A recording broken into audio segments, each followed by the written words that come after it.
Fuck it. Let's watch Lucy Pyre's video. Let's watch. Chat, I have a funny story about Lucy Pyre. When she was still in the 14 community, I applied to her as a video editor. My one mistake that I did is I emailed her. She responded, by the way, but I'm pretty sure she thought I was a bot. Because you know how people respond to like spam callers or bots with like that patronizing tone? Oh, I would love to talk about my car warranty. I don't have a car, but this sounds important. Please tell me more. That's how she responded to me. That's my Lucy Pyre story. She thinks I'm a bot. Right. Let's see what brought Lucy Pyre back of all people. Hold on, you sick freak. Did you Hold on. Do you guys have audio? You guys have audio, right? You guys have audio. Cool. Neato. click on this video expecting to see criticism of God's most perfect game, Final Fantasy XIV? How dare you even imply it has problems that could use fixing? 14 has the best gameplay, the best job design, the greatest community, by the way. Oh my god, wait, hold on. Did I see that right? Gameplay, the best job. What you're seeing over here, a lot of DSR rotations were planned like this. There was like a whole document for every phase for Summoner, specifically just like made out of orbs. It was funny. It was very funny to see. Design, the greatest community, by the way, that your eyes have ever seen. And because my sense of self is inextricably tied to this game, I consider any criticism about it a criticism of me. Email response suggestion? What do you you want to suggest a response to Lucy Pyre? She's not gonna respond, probably. So I'm going to be very... Especially because that happened like years ago. I think like a good 3 years ago? Around that time. It was ages ago. upset if you have something negative to say. Wait, what? What the fuck? Okay, woman, your opinion... Oh, no, he did right. Woman, your opinion is irrelevant. Final Fantasy XIV is the greatest game ever. Real fans understand that Yoshi P is the great... Hey, mister. Or at least, that's how it used to be. Back in the day, you couldn't say anything about Final Fantasy XIV without the game dev riding army breathing down your neck. I mean, we're still getting that. Not much has changed. Not much has changed. These days, I see videos criticizing 14. See what I mean? Imagine like a new player wants to get into Final Fantasy XIV, right? They Google like just videos like Final Fantasy XIV, and they see nothing but this shit. Nothing but this shit. Like Everywhere entire pages of this. Practically the only 14 videos coming out these days. And by making this one, I feel like I'm jumping on a bandwagon of sorts. Please, look at my credentials. I swear I'm not a trend Andy. I have a long and fleshed out history of lovingly shitting on this game. That is, until one day, I stopped. I quit making videos about 14. I didn't talk about it on stream anymore. If somebody asked me when I'd play it, I'd laugh nervously while chat spammed clueless. I developed a script of sorts. Whenever people would ask me why I stopped playing, I told them that I burnt out. I told them that turning it into my job made playing it feel like work and that I just needed some time apart. Chat. It's a reasonable like conversation that people might get burnt out. But let's be fucking honest, people don't burn out on games. People burn out on work. People burn out on certain specifically productive activities. This is a recreational activity. You do this shit for fun. You don't get burned out. You get bored. That's it. You do something enough, you're good enough at it, and because you've been doing it for 1,000 hours, you're probably going to get bored. And because you're not willing to find fun elsewhere or, find a different form of fun, you're going to end up like Zepla. But after literal years have passed, I realized that I was wrong. It's not that I was burnt out on 14. It's not that making videos about it ruined my passion for it. Those videos were made because I had passion in the first place. It turns out I lied. I didn't stop because I made it my job. I stopped because 14 has done nothing worth being passionate for. So, let's talk about that. And our conversation is gonna take a hot second, which means that at some point, I'm bound to have an opinion you disagree with. Feel free to run to the comments and write essays about how wrong I am because my autism enables... See, I know this is gonna sound like just fucking copium, right? I know this sounds like copium, but I'm pretty sure they'll fix it. Maybe not even this expansion, maybe next expansion or the expansion after. They did that with Realm Reborn. They added flying in those zones where we couldn't fly before. They reduced like 160 fucking quests from that fucking the post ARR area. Like I am fairly confident at some point they will be fixing a lot of these things that people are complaining. It's just that isn't that her fucking editor? That's her editor. That's Pinoy. I recognize him. He's cool. I like that dude. He's very neat. But yeah, it's like I'm sure at some point they will address a lot of these things. It's just they need to hurry the fuck up. Either give us good content or start fixing the game. Either or. We don't really need all these quality of life functions you keep giving us. They're nice, but I would like to, do something else in the game. This is a whole new ass expansion. We've had nothing to do. I don't care about the story. I know some people care about the story. You can care about the story. I don't care about the story. I skipped half of the story. I don't care about the story. I like this game for the raids. Hell, I barely care about the balance or the rotation of jobs. I like the raids. That's what I like about this game. I'm sorry. Yeah, it's like I'm sure things will be fixed because they keep going at this at a very slow pace. And I know this sounds like a lot of fucking copium or dick writing, but I'm sure it will be fixed. It's just that the, I don't know. There's no proper like solution to this other than just like, can you guys give us a better thought out fucking content, or I don't know. It's like, and again, it's like bring back the point we made earlier about just looking at the two sides. I can see why the devs aren't exactly always listening to us, because the west side, it just sounds like this. It just sounds like just like shut the fuck up. Like they're like the English side of the forums is vile. People are just having a go at just attacking devs, throwing insults. Meanwhile, the JP side, they just want different glare like cosmetics.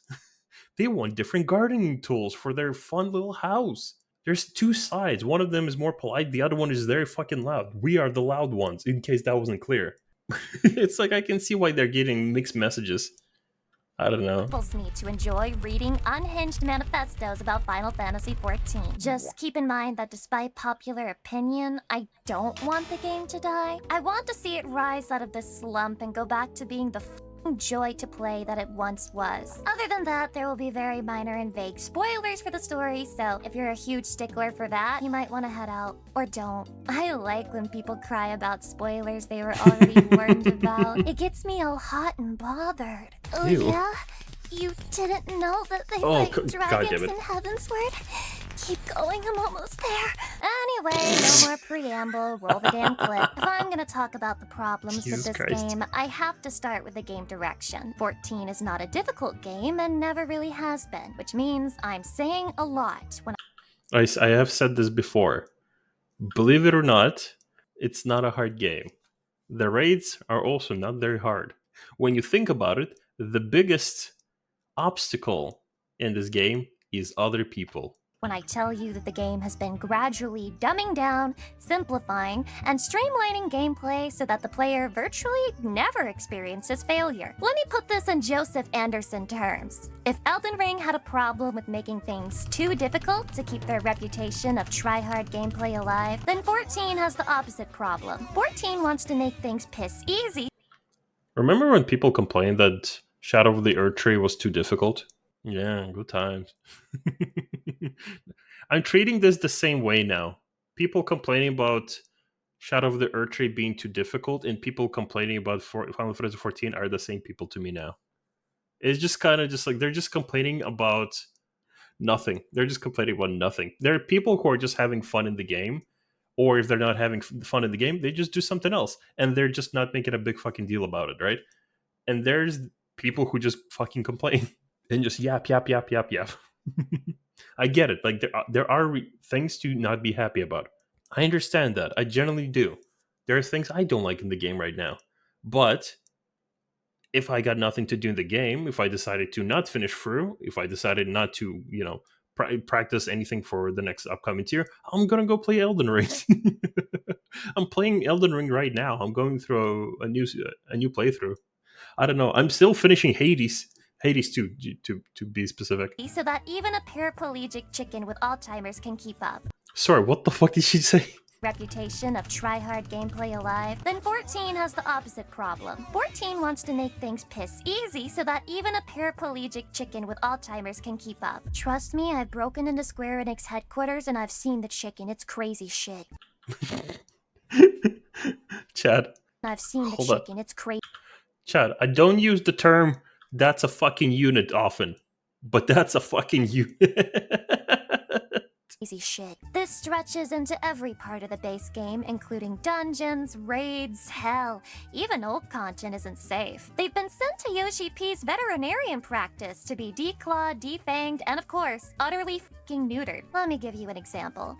One fateful day while playing 14, I got cued into Titan Normal. A very nostalgic primal, great music. See, I kind of see where she's coming from, but people are still complaining that the axolotl was locked behind savage content. People will complain that ultimates need to be easier. They are easier, mind you. They're a lot easier these days, specifically the older ones because of scaling. You're not really going to see enrages unless you don't know where the buttons are on your keyboard. But let's be honest, it's like not not everything is easy to clear.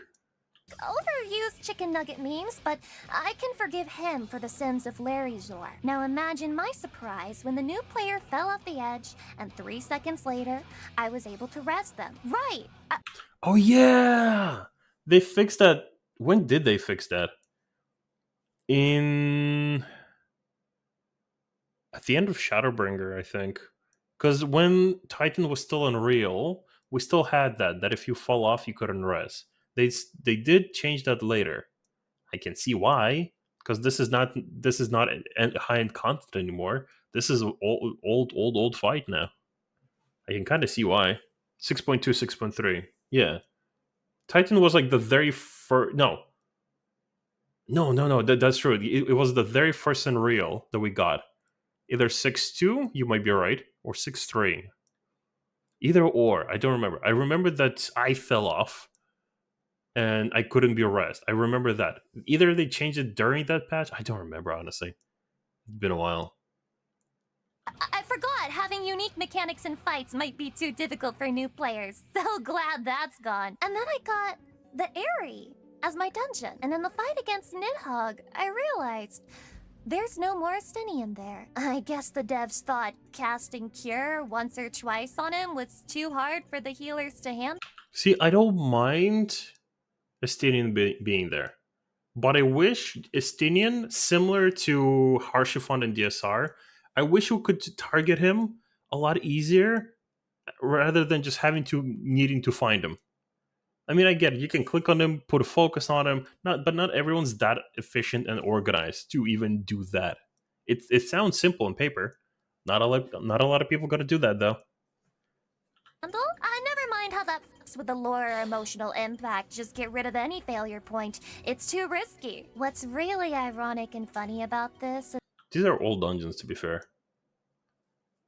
These are old dungeons. Like I kind of see where they're coming from, where they are simplifying the older content and making the newer content and the harder content more fucking punishing, specifically through damage downs and vuln stacks. Like 99% damage down in ultimates right now, and for you get a damage down, you better fucking run into the wall right now. You are not fucking useful, especially tanks. They need to generate aggro. Fuck your aggro. Not with that. Not with a damage down. But I get it. Like, I guess you want dungeons to be hard. I guess. I guess I don't know. This is a weird point. I get it. Like in the good old days, that was happened. But now we kind of need to meet a generation of newer players who are more used to the yellow paint in video games. You can't exactly, keep punishing players for not knowing the mechanic.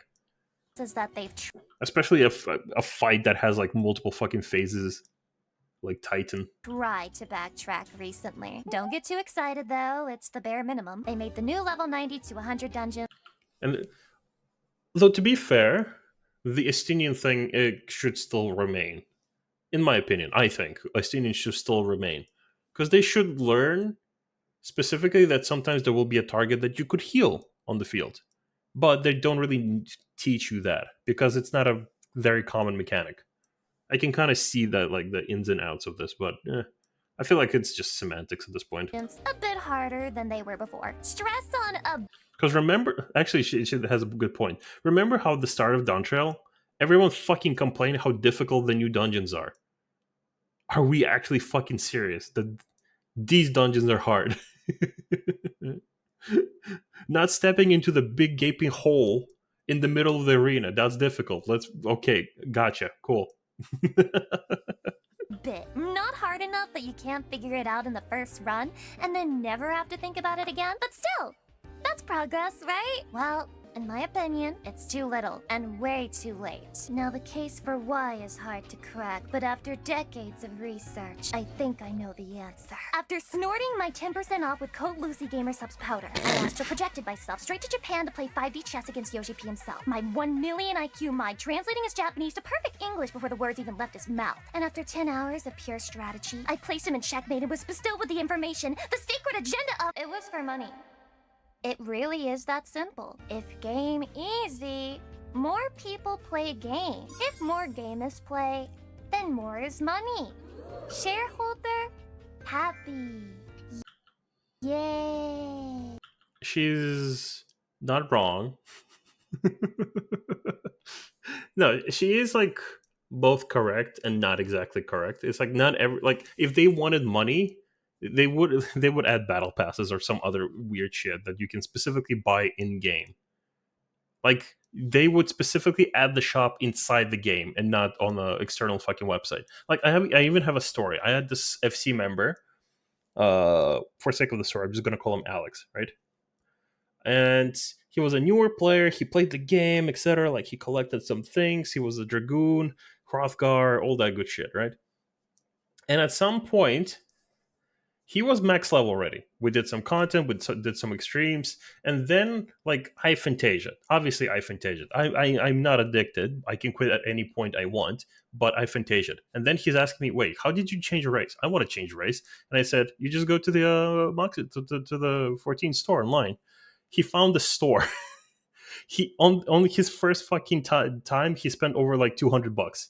He bought a bunch of shit: mounts, Fantasia, some dice for some fucking reason, some outfits. He immediately started spending. You cannot tell me that they're that money hungry. Some making the game easier for newer players to come in and enjoy. Yeah, I see that being for money because most of the players in this game are role players. They're not raiders. They don't give a shit about your fucking dungeon balancing. They want to role play. They want to hang out with friends. Maybe farm some pretty mounts. That's it. That's an MMO. But if they were money hungry, they would go the Blizzard route and actually like you press escape and just above settings you see the shop.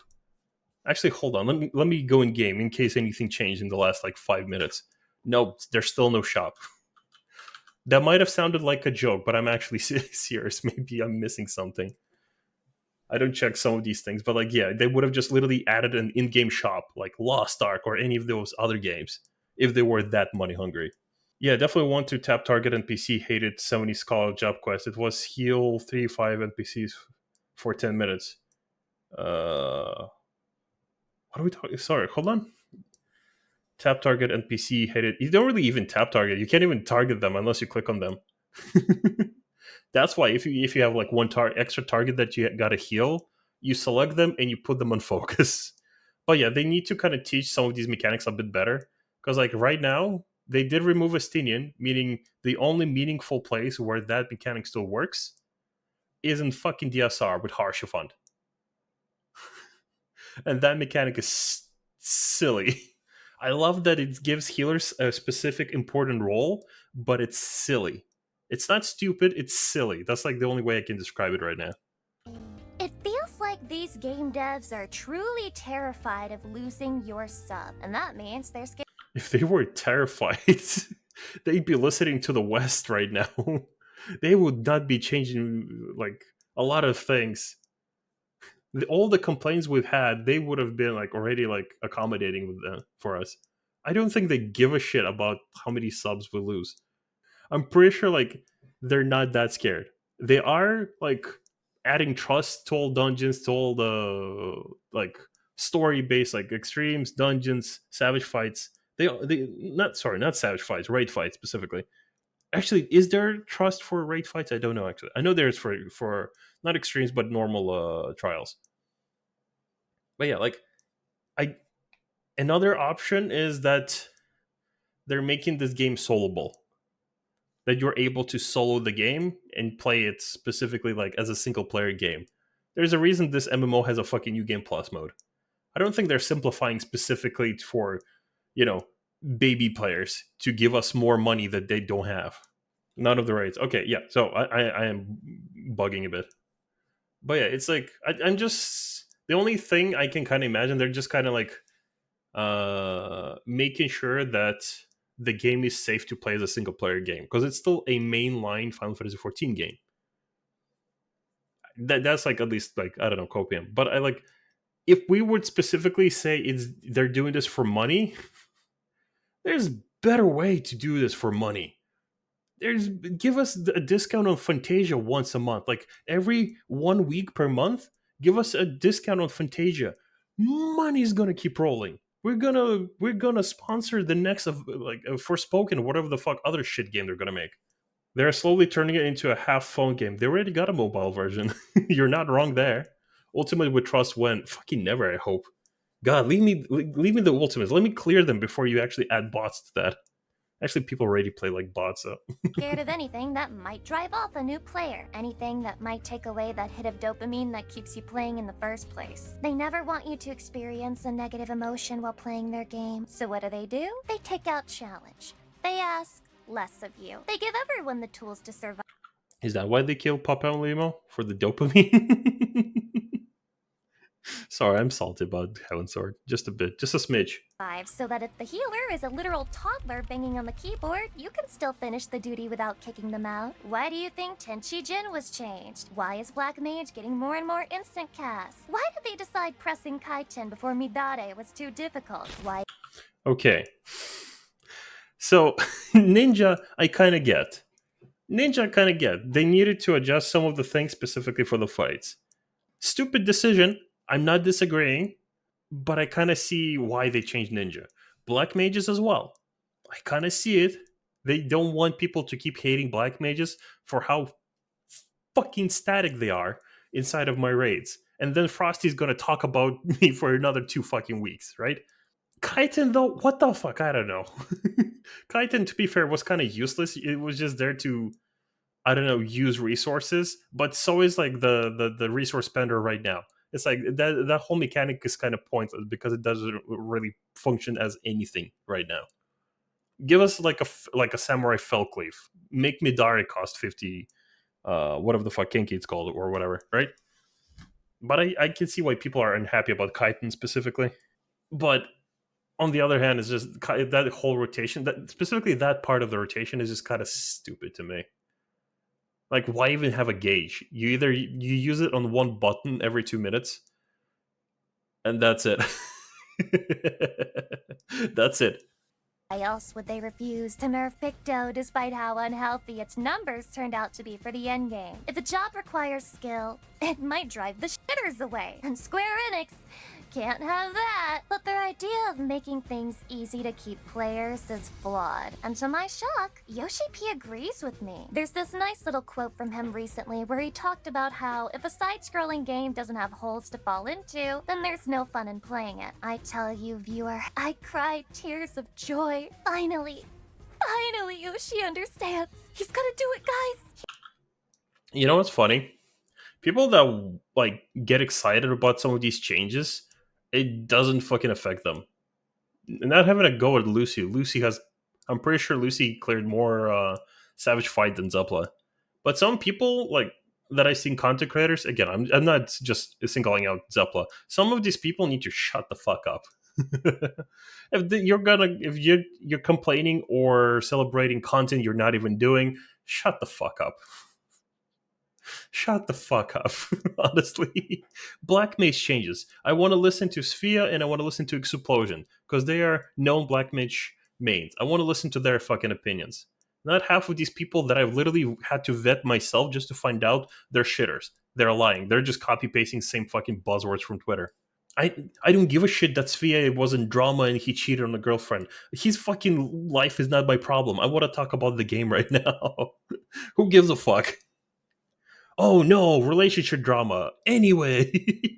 He's gonna fix the game. And when I played the new dungeons, I felt that he was starting to fix that part of the game. The new normal trials were challenging in a fun way. I'll give them credit where it's due. They have tried to increase the difficulty for this expansion, even if it's slight. And it's a great change, and I appreciated it, but with the state that job design is in, I'm not really sure it matters. You'll I have said this before. I kind of stopped caring about how the fucking jobs work. I kind of don't care if they're simplified or how they function. I care more about the raids. Obviously, I'm still salty about healers being boring as shit to play, but I kind of don't fucking care, honestly. If I'm being honest, I don't mind pressing one button as long as it can do fun mechanics. But those mechanics need to be fun. And it's very, very hard to make fun mechanics in 14. Like, when you think about it, Final Fantasy 14 has about like 9, 10 mechanics that are just being like variations of each other. Tethers, close, far, in, out, healer stacks, tank buster, cones, stacks multiple times, single target, high damage, raid wide, you know, enumeration, rot, limit cut. These are like, everything is more or less like the variations of the same mechanics in this game. That's why it's like, it's when you think about it, like knockbacks, yeah. It's like when you think about it, the game is not that difficult, but it's like it's very difficult to make fun or brand new mechanics. That's why I'm excited for Ultimates. They bring back they are using this concept. They bring mechanics that we've already done 100 times, and they make them fun. They make them more complex or in depth or easier if we're talking about light rampant. But I don't know. It's a whole thing, but that's just me essentially. I'm not agreeing or disagreeing with her right now. It's just me specifically, just like explaining my point. hear other people say that jobs have become more and more homogenized over time, and I'm not gonna disagree with them. It's bad for tanks, it's real bad for healers, and to hear you DPS mains tell it, it's not going too good on your side of town either. And maybe this is a controversial take, but here's I get that people were more happy about like the 1, 2, 3, and 6 minutes, like it was, for example, in Shadowbringers. Like, for example, Litany used to be, instead of 2 minutes, it used to be every 3 minutes. I can kind of see why people are very bored about that much predictability in their own rotation, and like that small amount of space for any skill expression, specifically around damage buffs. But on the other hand, who gives a fuck at this point? Who gives a fuck at this point? Your rotation is always like, no matter how complex, it's gonna be press your strongest button as soon as fucking possible. Get as much resources as possible to spend them on damage as soon as possible. That button that gives you more damage, you press it as soon as fucking possible. Same concept in World of Warcraft. Actually, no, that's actually not fair. That's not a fair comparison. In World of Warcraft, the only button that has any significant kind of meaning where you use it is heroism, time warp, or like they all do the same shit. They all like buff the entire team for really important phases. That one important. But everything else in World of Warcraft, like, you want to do damage, you press the damage that does the most damage as soon as fucking possible. If it's not up yet, you do filler. Only in Final Fantasy 14, we know when it's going to come up. It's going to come up every 2 minutes. Sometimes you got to delay it by like 30 seconds because there's a transition between P1 and P2 or some shit. Or downtime. I don't know. I get it. But on the other hand, I kind of stopped giving a shit. here's the way that I see it. If I can level each healer, one after the I do wish that healers had something more. Like, maybe White Mage has something more right now in terms of like DPS rotation and burst. Astro kind of has. I wish they would leave. What was that skill called? Not Synapse. Astrodyne, the one that would also buff Astro as well, spell speed and damage and all that. Like for the 3 stickers. I wish that would still be in the game. Scholars, honestly, who fucking gives a shit? Oh, you use chain and you use extra energy drain. Cool. I guess whatever. That's cool. Say you got a button. That's cool. That's it.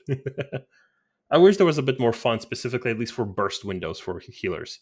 Like, make us prepare for burst windows so we make sure that team is alive and we can do a fun little burst window. Just for us, make us feel special. Give me a cool little button that I can press and do some damage. the other. Dissipation does not count. 300 potency of fucking energy drain does not fucking count as an extra burst. And I barely have to change my approach to gameplay, I think there's a problem. Even if the encounters are marginally more difficult, the devs forgot that the core gameplay of a job is what creates someone who mains it and keeps playing the damn game. And the thing is, they used to understand that. Scholar was a busy mess in Stormblood, but it was my favorite iteration of the job to date. I don't disagree. I loved Scholar and Stormblood. I can see why they had to clip our wings. We were too powerful, but I miss it. I do. Astrologian was an RNG dependent job, but making the best out of a bad card pull was part of the class fantasy. Heavens I for agree. Dark Knight's Dark Arts required some thought, but god if it wasn't fun. Oh, Dark Knight. Dark Cards was so fucking fun. For those who are not aware, during Stormblood, I don't know. I did not play in Heaven Swords. I wouldn't know if it was an earlier iteration as well. But you could use dark cards to do a stronger attack or heal up. Like you had some choice specifically when to use dark cards. It would essentially what it would do. It would empower certain skills. So dark cards would also give you pretty much as much self healing as it would a warrior at the time specifically. Like it was sick. Like in Stormblood, Dark Knight and Warrior could solo shit, solo the fuck out of some content. In Stormblood, like I've done it myself as well. Like in dungeons, I would just solo some content just because it was very satisfying of using dark arts at the right time. It was really fucking cool. I can see why people are unhappy about it, but some people are super fucking happy because Dark Knight does unreasonable fucking amount of damage during burst. It's not as big as it used to be in Endwalker, but it's still good. And Dark Knights can tank unreasonable amounts of shit. They can be like they go unpunished for through so many mechanics. It's wild. Like tank stacks in not Asphodelos, in Abyssos. Yeah, in Abyssos, like tank stacks were fucking nothing for them. They could take tank stacks on their own. Sometimes it's literally easier for them to just kitchen sink than both tanks use any resources. They're not even going to invuln. They're just literally going to just take a lot of damage. So it's like I can see like the movement they went with, but I still miss Dark Cards. Dark Cards was sick. It was such a good skill. It was so satisfying to use it correctly. Fun for the people who enjoyed actually managing their mana. Bit by bit, they've been stripping out the things that make jobs different, and Summoner in particular got a complete rework. Nowadays, if you like Dot, you can play Bard, I guess. Oh yeah, physical range is also a job. But me just wanting modern weapons for glamour on machinist, I get that. I do. um, I can kind of see why they changed Summoner because, like, a lot of people complain in Shadowbringers, especially, that Summoner had to do a lot of extra work just to do the same damage on average as like the mid-tier DPS at the time. That was like some people were there and happy. It was a fun job to play. Like, make it no mistake, it's like the complexity of it made it fun, right? But they should have left the dots. They should have left the dots. They should have left like at least some form of dot. Like every, like let's say every summon would leave a dot of some sort on on the enemy, right? That would be kind of sick. You could manage your pets a bit better. Specifically, and those dots could do some extra effects as well. Something. Give us something. Like why change the identity to such an extent? Like you could say that they wanted to make the job easy, but like the Bard still exists with a similar gameplay. Well, not really similar, but like I don't know. Right now, bards are the most difficult class to play. I know this. It sounds like rage bait, but it genuinely is. Bards are literally like in terms of. Well, to be fair, I'm speaking like from ultimate perspective, and Savage probably not. Probably still black mage or some other class. But in the ultimates, I'm pretty sure it's bard. Yes. But to be fair, the summons are fucking cool. The summons are fucking cool right now. I love that we're summoning fucking Bahamut and Phoenix and another fucking Bahamut. I love that shit. I do. But give us some dots. I am well aware that this is God's most unpopular opinion. But seriously, why did they do Old Summoner dirty like that? I'm saying this as someone who never mained the job, because I don't have to. I'd be pissed if it happened to my main, and with Healer it kinda did happen to my main, so I'm sorry, but I do think it was a Aren't you a gunbreaker? I swear you were a gunbreaker. What changed with gunbreaker? middle finger to that player base, and the bare minimum they could have done was make a dot job that would replace it. But they didn't. Past summoner mains got screwed, and there's no sign that they'll ever be unscrewed. They are permanently being by the massive dick of the job designers. And yeah, I know the player numbers were low, I know many people were dissatisfied that it didn't live up to the summoning lore, I know the dot playstyle was an acquired taste. All of these reasons, who gives a shit? All of these reasons, who gives a shit? They've trained a population of players to literally refer to Summoner as the dot job. In Shadowbringers, I had friends coming over from World of Warcraft. One of them was an Affliction Warlock. I told him, play Summoner. The moment they changed, and he came at the tail end of Shadowbringers. The moment they changed Summoners, he sent me a very mean message. He was very mean. I was sad at the words he sent me. But I can see the frustration. Like, why condition a group of players play a certain way if you're gonna tell them like, nah, you like this fantasy? Well, it's final now. But was the solution to that to completely nuke a playstyle out of the game and leave those fans with no replacement? It's sad because That is actually a very good point. Give us something. Give us something. And this is Chad. The solution, I think, to a lot of problems is to give us specs. Not talent trees specifically, specs. Give jobs specs. Give a job multiple specs. So they would have different play styles specifically. Maybe obviously there's going to be a bit of balancing issue, but they count everything in potency, not in percentages like they do in World of Warcraft. It shouldn't be that difficult to balance some extra specs. Let's say Dancer wants to be a healer. Dancer should be able to heal. They are a buffer. Same with Bard. That would be kind of fucking sick. A Bard and Dancer healing group. Buffs and healing. That'd be sick. Give them those specs. Same with tanks. Gunbreaker. Maybe a Gunbreaker would like to be DPS. M1 Gunbreaker. Let's fucking go. That way, nobody needs to feel that they're locked to one position if they want to play a certain job. That's it. They don't need talent trees. Talent trees would fucking ruin this game. But specs would be sick. Astro as well. Like, Astro could go DPS.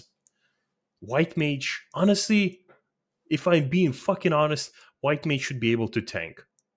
White Mage should have like the self-healing of a warrior and be able to tank. And just swap between a staff to a wand and a shield. And we still have those in the game, by the way. I have bought the lightning items. I had a wand for my White Mage, and I cannot fucking use it anywhere. But it's like in the early game, White Mages could have a wand and a shield, and they would get a block chance. And because in some content gear gets scaled up, like for example in Baja, right? People would bring a shield because it would give them extra block chance specifically against spells. That's kind of sick. But like, give us some specs. That's it. Like, give us some spec. That would be kind of sick. Similar, like we already have the system like that. Scholar and Summoner. You level them up all at the same time. Give us some more options. Let other jobs specifically swap in between.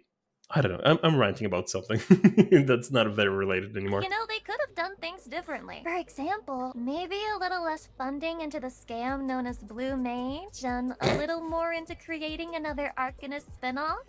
Eh? What? Who gives a fuck about Arcanist spinoff? I don't give a shit about that. But I get that people might be upset about Blue Mages, especially now that we're getting another limited job, Beastmaster. Like, why? Why do we need these limited jobs? I get it; they're doing the content from like last expansion. That's kind of cool. That's neat. But but why? They're too limited. There's this like so much so limited. Dual hand warrior spec. Yeah, that would be kind of sick, right? Warrior could swap to a DPS spec. They need weapons just like Summoner and Scholar need different books. Dual hand spec for warriors. That'd be a really fucking sick idea. They don't need to create new fucking jobs. They, everyone could play different roles, right? Hell, you know what? Healer warrior, from warrior to shaman, sort of thing. A mix between damage and healing. That'd be kind of sick. With a couple of like melee combos in between for like big burst healing. They would be dual wielding. It'd be sick. You know? Isn't that just paladin? That's true. But paladin could also like they were gladiators. Paladin started as a fucking gladiator. Are we really gonna ignore that? Like a gladiator should be able to swap to a DPS as well, just like a one-handed berserker or some shit. Sorry, not one-handed, but like specifically like a one-handed sword or like a zwei-hander wielding berserker. Same with Dark Knight.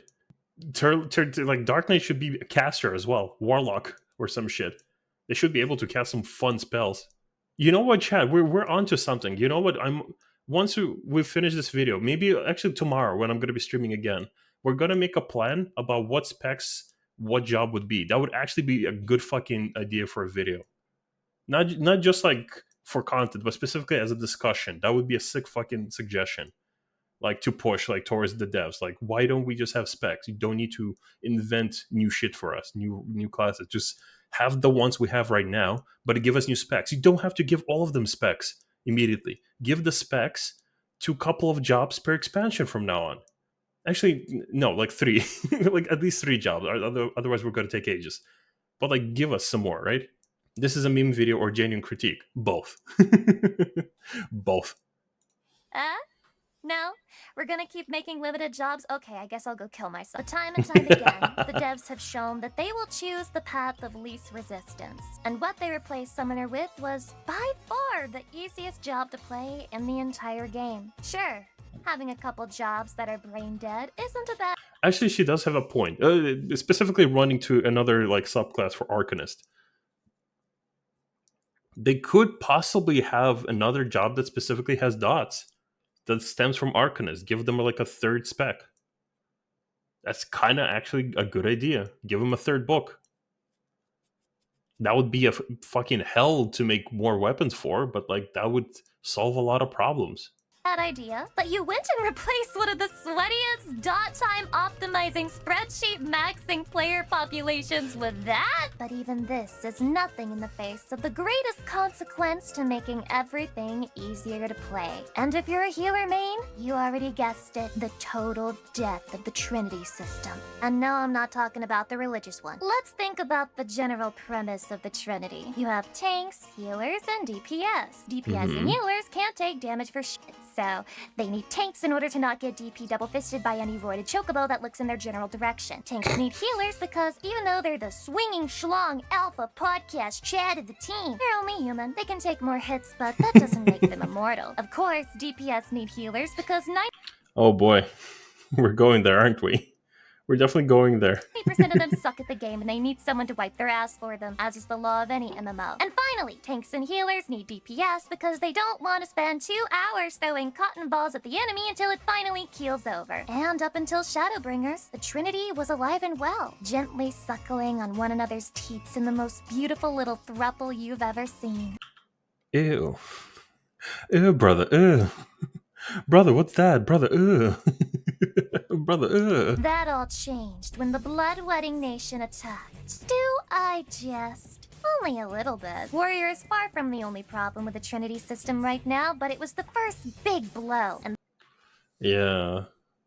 She does have a point. Like, they definitely have a bit too much healing. They need to up their mitigation, but reduce self-healing. Not like not remove it, but like definitely reduce the fuck out of it. the trend has only worsened with time. When I was still playing healer, anytime I got a warrior in my team, I would begin the 5-stage process of grief, because I knew I was about to have the most mind-numbingly boring dungeon experience of my goddamn life. Especially when they're trying to solo the boss because the team died. And they spend like the next 12 minutes just fighting the boss solo. Like the last 20 minutes, like 20% of the boss health, they're just trying to solo. There is no skill involved with carrying as a warrior. It is incredibly easy. to press Bloodwetting on cooldown. And if you press it on cooldown, you win, whether you have a healer or you don't. In fact, if you want to be a real jackass, there's a fun little prank you can play on the party. If the healer ever dies, you can make sure you don't use any of your tools to keep the DPS alive and then proceed to solo the boss, flexing your EP in front of their corpses, forcing them to wait half an hour for you to finish Yep. Yep. one enemy. Very fun. I love when that happens.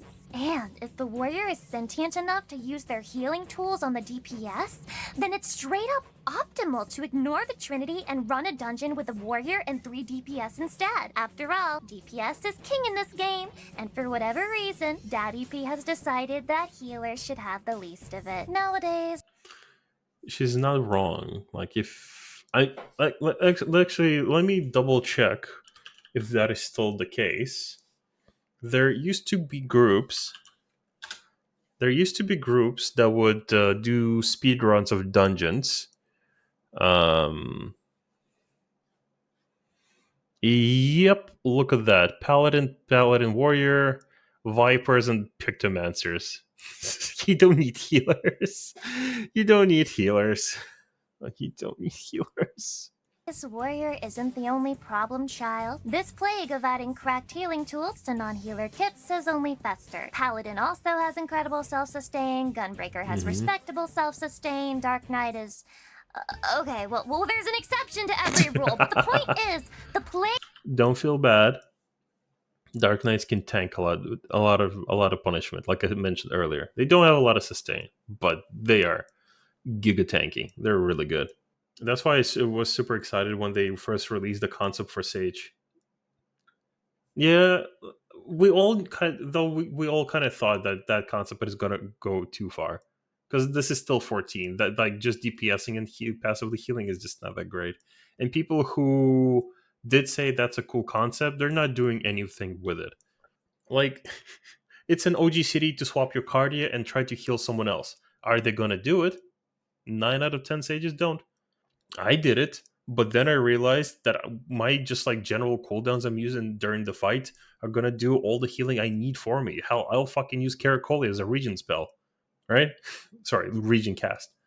So it's like, like that whole mechanic. It's neat on paper, but it's not that great. It's not that fun. Well, it is fun if you have to like manage between players, but there's like several, like couple of GCDs before you can swap it. So it's not that. If you could like between GCDs just swap, just heal everyone every GCD, that'd be kind of neat. But there's too long of a cooldown for that. I just thought it would have been more of a rotation for a healer. Yeah, people also thought like they would have 2 dots this expansion, but that was just a bug during like the media tour. Yeah, we're all hoping for more, but because they're not exactly listening to us, they're more inclined to listen to the JP section of the player base. JP players are fucking happy with where they are. They're happy with the state of the game. They're just, I don't know, they're unhappy that they don't have more tools for gardening and housing. plague has turned into a pandemic, reaching even the DPS. Reaper has a heal over time, Dancer has an AoE heal, Summoner has an AoE heal, Pictomancer has a fucking shield. Am I missing anyone? Healers themselves keep getting new healing tools when they already have more healing than they'll ever need, as long as they play in a party that has a pulse. That is a good point. We keep getting new tools, new exciting tools. We don't really need them. I can probably rewrite the cooldown rotation for Scholar for Fru, where we don't need Seraphism. We have more than we need cooldowns right now. She does have a point there, specifically in terms of like, why do we keep getting more healing tools? Can you give us like a second DPS button, please? People with an inflation kink must love this trend, because with the amount of bloat you have in healers' kits, I doubt they're ever able to play this game fully soft. Yeah, but Lucy, that's just in dungeons and normal mode content. That doesn't Nope, not just dungeons. It's Savage as well, and Fru as well. That it's pretty much it. matter. Only hardcore stuff matters when it comes to balance. Follow Yoshi P's advice, and if you want to have fun as a healer, go play Ultimate. First of all, I hate this reasoning. I know I just brought it up as a point myself, But I kind of, if someone tells you just go do ultimates, I kind of get that. I kind of get that. Like, just go do harder content. Just do harder content. uh, I'm the person who would probably tell people to do harder content. Mind you, I will tell more casual and mid-core players to do ultimates, but I will tell them just do P1 and P2. You don't need to clear the fight. You don't need to clear the fight. Just have some fun doing P1 and P2. You're gonna be a better player, and you're gonna enjoy doing Savage or yeah, Savage. You're gonna enjoy doing Savage a lot more. But I get this like comparison, like just go do ultimates. There's so much nuance to that whole statement. But as a warrior, I love the 87 dungeons. Some of y'all need the pulse. Yeah, yeah. A lot of people need a pulse. You can't always solo stupid. Because what you're really saying to me is this. Healers shouldn't be allowed to enjoy the game unless they're going sweaty tryhard mode. But hey, don't worry, I got you covered on that front. Because Ultimates has already been cleared without healers. The ultimates were cleared without tanks as well, by the way. Those ultimates were also cleared without tanks. Obviously, we can also have the whole debate that it's like the 1% doing it. But the 1% play the job to basically perfection, the way you can play a job to absolute like limit of a skill set, right? But that skill set also shows like the perspective, like a relative like potential for a job. Certain job in comparison to another job will do better than the other job, regardless if it's on average skill level or higher skill level. So it's not really like as fun as it is to see these challenges getting cleared by the 1%. The 50 parse people will also have the same issue.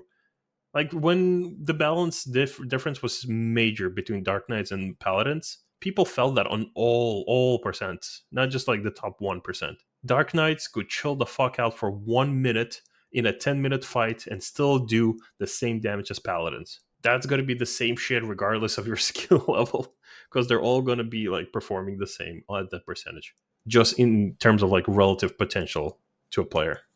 Those are like the top 0.0000001% of players. Not everyone could do that. Yeah, and I also don't know how to hack into Square Enix's mainframe and find the forbidden ERP logs between GMs. Is that a skill issue on my part, or do you think it's by design? Fact of the matter is, if the devs didn't want you clearing without healers, they wouldn't make it possible no matter what you did. They've gone back and fixed things where tanks weren't necessary. In the case of healers, they just don't care. And I wouldn't say they don't care, but like changing healers is gonna be a lot more wild. It's definitely gonna like spin a lot more heads, specifically as a concept. People like there's always going to be a divide in terms of healers. There's always going to be a major divide. We saw that with Astro when they lost the Nocturnal Sect. We saw that when Astro cards changed. We saw that when no, that's pretty much it. That's just Astro. Some changes do keep happening. Scholars from Stormblood into Shadowbringers. We lost so many fucking cool tools. So many buttons were lost. My fairy could interrupt and dispel automatically without my help. It was so fucking cool. My fairy also had an extra buff for the team. But yeah, I kind of get it. It's like it's obviously not by design that they literally made a fight in terms of like how it's being cleared, but like some tools need to be like adjusted and some playstyles need to be adjusted as well across some of the classes, because at the moment the jobs that get most love are definitely tanks. Not all DPS, maybe some DPS, usually the new jobs, but the jobs that get the most love are definitely tanks. It's definitely not healers and definitely not DPS. But again, as I said, like it's always going to be divided. That's my opinion. It's simply just my opinion. Meanwhile, the JP community fucking love some of these changes. They love this shit. Like we even checked the forums earlier. We checked like what people are posting. Like they were essentially just talking mainly about cosmetics, and just one dude is just like writing about like, hey, can you please stop oversimplifying black mages? Pa pa pa pa pa. And we realized it's just a person from the other fucking side of the world. This is a person that went to JP forums to complain about black mages because everyone on the English side of the forums are already fucking unhappy about this. The only response that person's got was like, sorry, this is the JP forums. You're going to have to post this in the English section instead. Actually, no, there was two posts also by an English user, but he admitted like, hey, can we talk about black mages? I made this post using auto translate. Again, people just said, "Nah, we're good, bro. We good. Thank you. We ain't buying what you're selling. We good." And neither does the majority of the player base, it seems. I suspect it's because they don't want their overpowered healing toys yanked away, or because they don't play healer and thus don't give a shit. But hey, it keeps happening and will continue to happen. The most recent Savage tier was cleared without healers, I think on week 2. Very ordinary stuff, perfectly healthy for the game. Wait, oh shit. I have an incoming voice message from Yoshi P. Do any of you guys understand Japanese?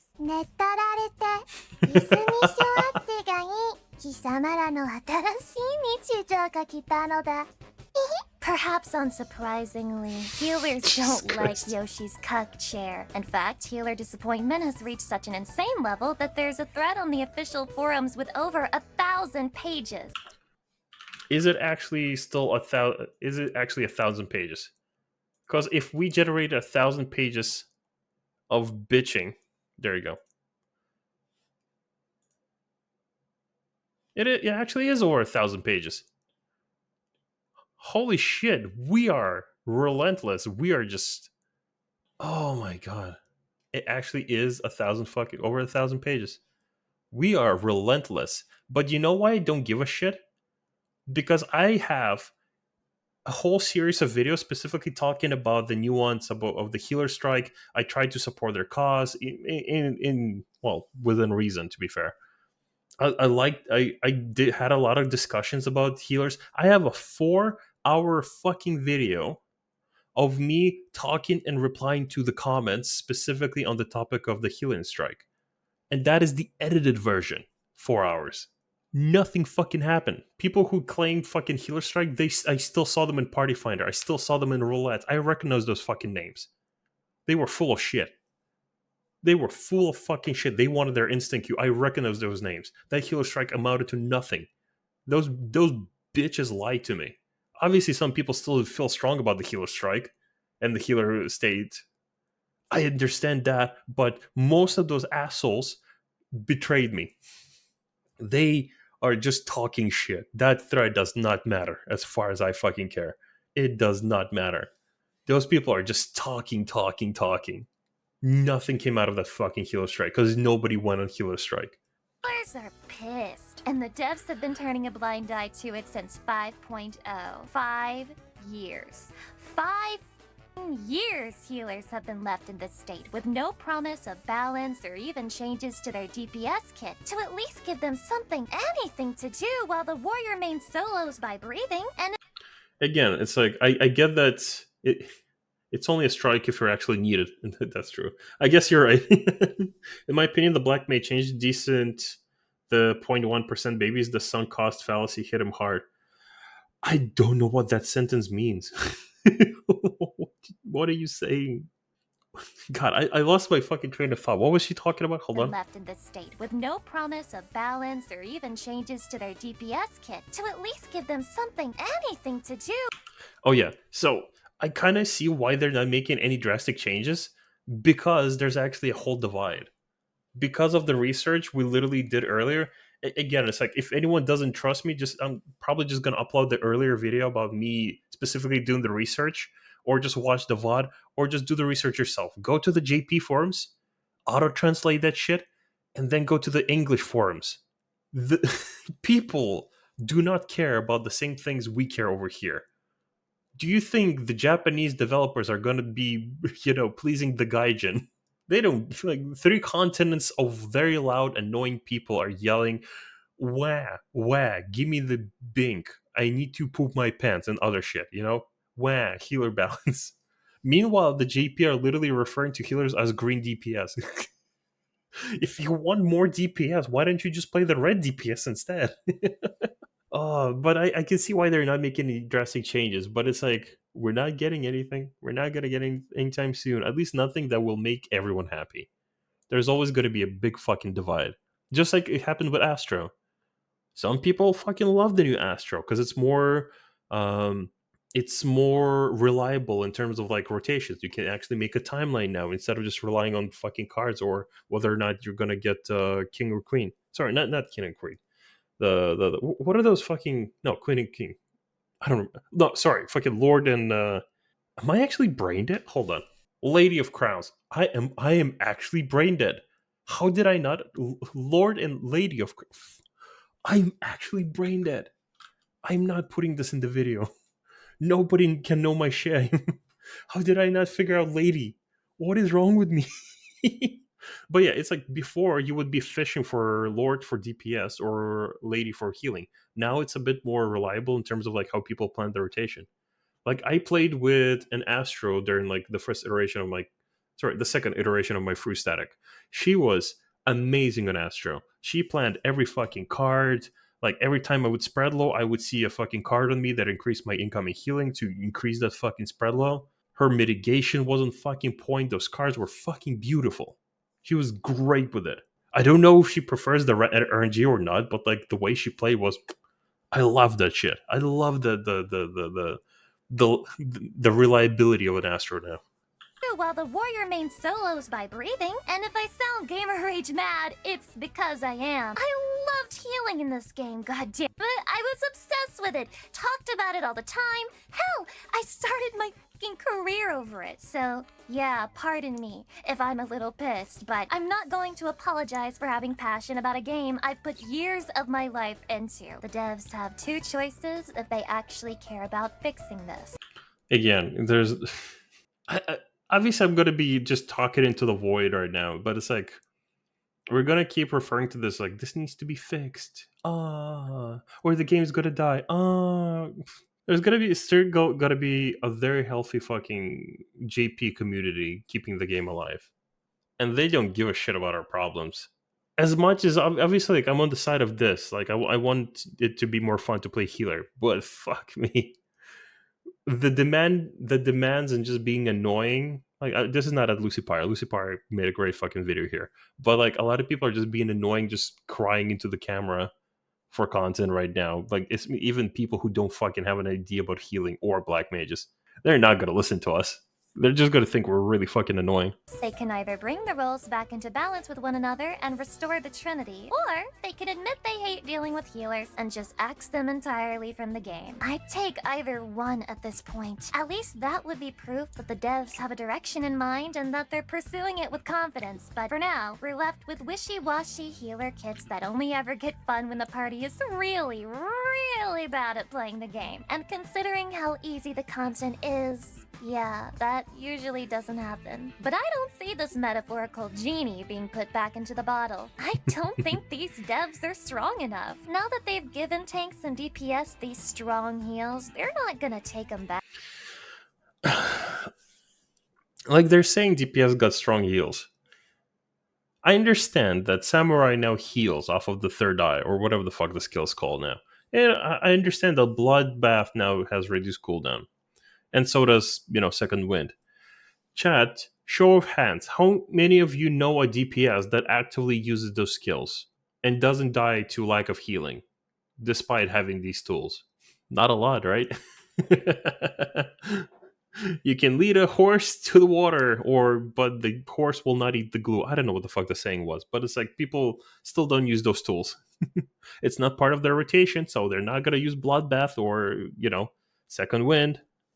Teehee, haha. What is this button? Does it do DPS? No. Get off my fucking bars. Most warriors defend their overpowered job tooth and nail, and I mean, who can blame them? I don't understand how playing something practically unkillable is fun for them, but whatever. Some people like being the Mary Sue of an MMO. I can't criticize them because I sort of joined them. I switched to Gunbreaker in 6.0 and I knew she was a Gunbreaker player. But the reason it's fun to play tanks, it's not because they're unkillable. It's fun because of the responsibility. Specifically, like taking charge, tanking the boss. manage your cooldowns. It's like, obviously, like, if you're unkillable, I understand. Balance is shit. But a lot of people fear playing tanks because they fear responsibility. People love playing tanks because of the responsibility within the like initial rotation of their actions during a fight, specifically extremes and savage and ultimates. But the fact that they're not dying in dungeons, fucking, it's annoying when everyone else is dead and we have to watch them have the fun.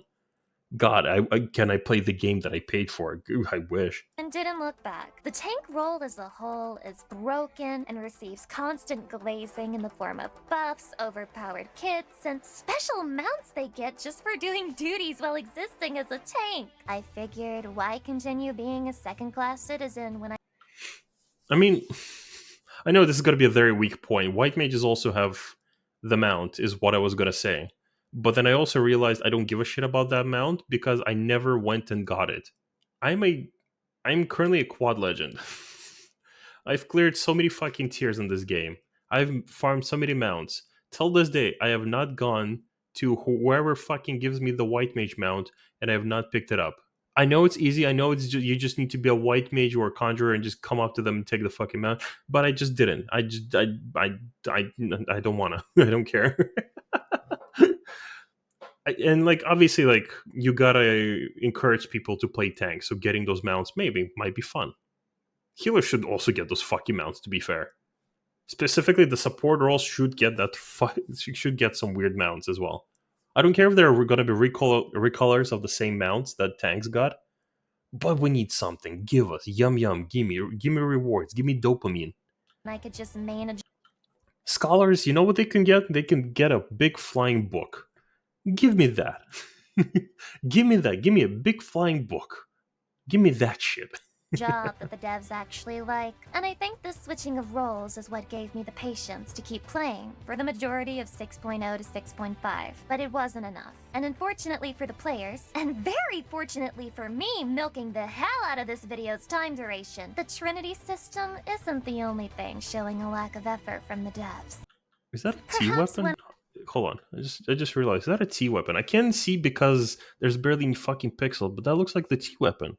Good on you, Lucy. Let's go. And very fortunately for me milking the hell out of this video's time duration, the Trinity system isn't the only thing showing a lack of effort from the devs. Perhaps one of the biggest so-called black pills in 14 is the slow removal of content over time. See, the whole idea behind having longer patch cycles and waiting longer for new content was that it would result in a better gaming experience. After all, what else are they doing with all that extra time? The answer may surprise you. Drum roll, please.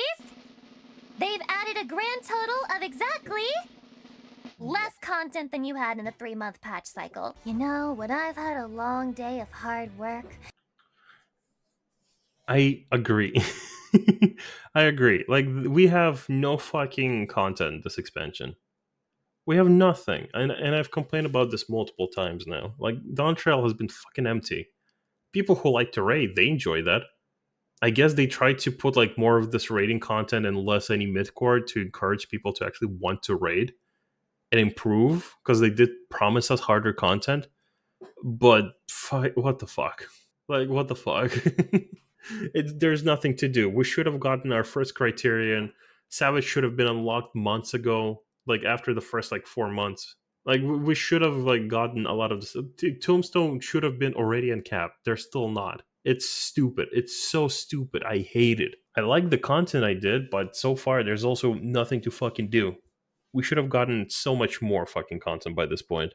and I just need some time to unwind with my favorite MMO of all time. Like 4 months between patches, like what the fuck are we doing here? Like we're getting the second Savage tier and the first content that can be considered mid-core or casual as well, because everyone can join operation, like field operation content, and kind of have fun there. We're getting it 13 months into the expansion. 13 months, because we're getting it after 2 months after the Savage tier. 2 fucking months, like 13 months into an expansion to do anything as a mid-core player or even a casual to do any raiding content. What are you gonna do? Keep farming fucking totems and extremes? in case the wings actually exist. I don't know. Like I can like I'm defending this like through copium. Like I'm doing mental gymnastics just to defend this in any way, but like it's stupid. Nobody in their mind does not think like nobody who does not carry any form of brain damage does not think that this is okay. Like the amount of content we got. Well, not the amount of content, but like the type of content we got. I don't think anyone think what we have right now is good. Time. I love to go sit in my comfy chair, log in, and do nothing. God, I love doing nothing. How do the devs expect us to do all this nothing they're making for us? Sarcasm aside, I do see people questioning the devs' thought process all the time. Like, what do they see as the motivation to keep casual players logging in when there's nothing new to do for months at a Yep. time? Don't fret, because I'm 90% sure I have the answer. They are hinging their bets on the role-playing community. I genuinely think their idea is that enough people are going to reach enlightenment just by dressing up their cat girl and AFKing in Limsa Square with a dance emote. A paid dance emote, by the way. Because That's true. It is a paid dancing one. Oh, they are right. I can kind of see why Yoshi P keeps like encouraging people specifically to like take a break from the game, go play Monster Hunter. I kind of see why they keep saying this because it's essentially this kind of fucking experience. You either play the content and fuck off, or you just stay in the game until you're tired of not doing content. Then you are forced to do other fucking games. let's not forget that putting emotes in the cash shop is way more profitable than turning it into an event reward. God forbid we made actual content for the game. Just make product and sell it as quickly as possible. To be fair, we get so much free shit. We get way too much free shit. Mounts, outfits. Like, even if some people have pointed out that we're getting less events, like less frequent events now, but we're still getting so much free shit before that shit goes on the shop. Sure, some of the items just go straight to the shop. Understandable. I understand. Why the fuck not? They gotta make money. They're not pushing it, again, because we talked about this. They're not pushing the shop inside the game. If they did, then we would know that they're money hungry, but they're not doing it. So it's like, it's not as bad as you fucking think. Obviously, not everyone agrees with this because they all want the haircut. I don't know. I feel like the shop is such a minuscule part of the game, considering how much shit we get outside of the shop just by playing the game. Or the shareholder might lose his erection. Yeah, man, the game devs do a little uptime maximizing of their own, and their motto is ABC. Always be cocksucking. So the sad part is, What? they keep doing it because it works. There is a significant part of the player base that couldn't give a shit about the actual game. They just use it as their ERP hub and keep their sub active so they can find out what happens at the end of the Rogan game thing they started last Wednesday. Sprinkle a little cash shop slut glam on top, and you have Yoshi P's dream player right there. And let it be known that I'm not sitting on roleplay. I've done a little cringe at Let's be honest. Like, we know that the role playing communities, obviously, it's like, jokes aside, I know she's talking about a lot about these fucking jokes. But role playing community is kind of keeping the fucking game afloat. Let's be fucking honest. Let's be fucking honest. Same like in World of Warcraft. Fucking what is that server called? Moonguard? Whatever. It's like there's like Silver Moon and whatever the other alliance one was, Moonguard or whichever. There are servers that are just populated with role players that are just there to have a big old Worgen orgy, whatever the fuck they do there. Even if people do meme about it, people have talked about that people actually pay them money to roleplay certain acts, not just like golden game. You don't have to take my word for it. You can Google this. You can check the interviews. So, like, let's be honest. It's like the role playing community, as much as we like to joke and make fun of them, they are keeping this fucking game afloat. activity back in my Tumblr heyday, but I'll be damned if I let Yoshi P prioritize the role-playing scene over actual content. The fact that a lot of people defend the cash shop is another debate entirely. Misshapen Chair made a great video on that, so check that out in the pinned comment if you want to hear my controversial take. I'm not getting into it here, but even if you ignore the paid emotes, paid outfits, paid dyes, paid mounts, you get the idea. Then you'll have to wrestle with the fact that the game objectively has less content than ever ever before. Let me give a brief overview. First, we went from getting 2 new expert dungeons in a patch to only 1. Whatever. Small potatoes, right? Just walk it off. And then, we lost our job quests and got role quests instead. A decently sized blow. Many people enjoyed. Who gives a fuck about the role quests? Hold on. Wait, okay, I get it that the job quests are now instead of like every fucking job, like we have role quests instead of like every fucking job. I get that. We got like over 20 something jobs. Like, are you gonna go through all that fucking story? I get that, but also all of this can be done in a fucking day. Who gives a fuck about specifically? It's not content. Wait, what are we talking about here? Currently, I'm leveling a crafters till my sub runs. That's a good fucking activity. I would have probably unsubbed until the next patch, but my sub literally happened today. I just didn't have a option. I don't think I could ever take RP serious. I had someone try and sit and cuddle me when I was starting, and I'm just sitting there like, bro, I got dailies bearded and to be running and stuff to level. Yeah, obviously that there's like a dividing community, but like RP are still very active. But like again, it's like who the fuck gives about role or job quests?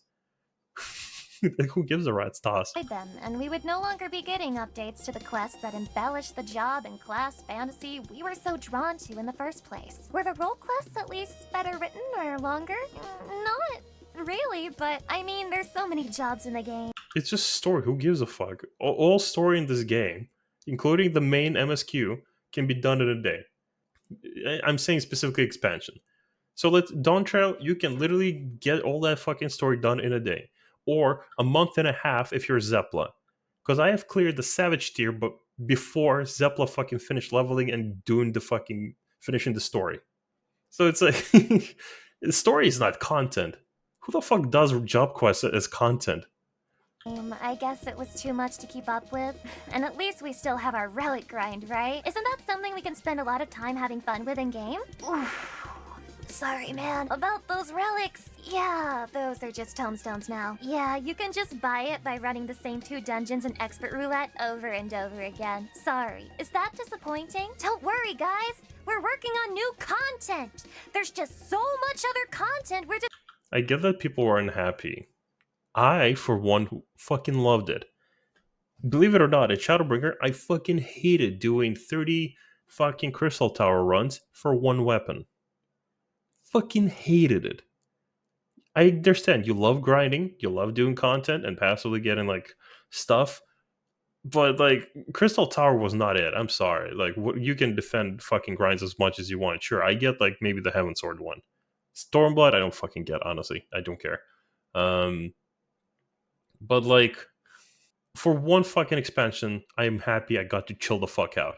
I'm glad I could just literally do some expert and get my fucking weapon without seeing fucking Crystal Tower. That's just my opinion. I get that people are going to use this as an excuse, but I know all these people who do not have relic weapons. They have some relic weapons. They don't have a lot of them. You want the grind. Heaven's Sword is still there. Realm Reborn is still there. Go grind. You won't, bitch. You won't. This is not directed at Lucy. Lucy was a chronic fucking 14 player. I know she's good on it, but like anyone else who is just copy pasting like the complaints people are saying, fuck them. I don't care. Who cares? Oh, you got to get tombstones to get some relic weapon. You're not even doing that, and you want to do a fucking grind. Fuck off. Developing.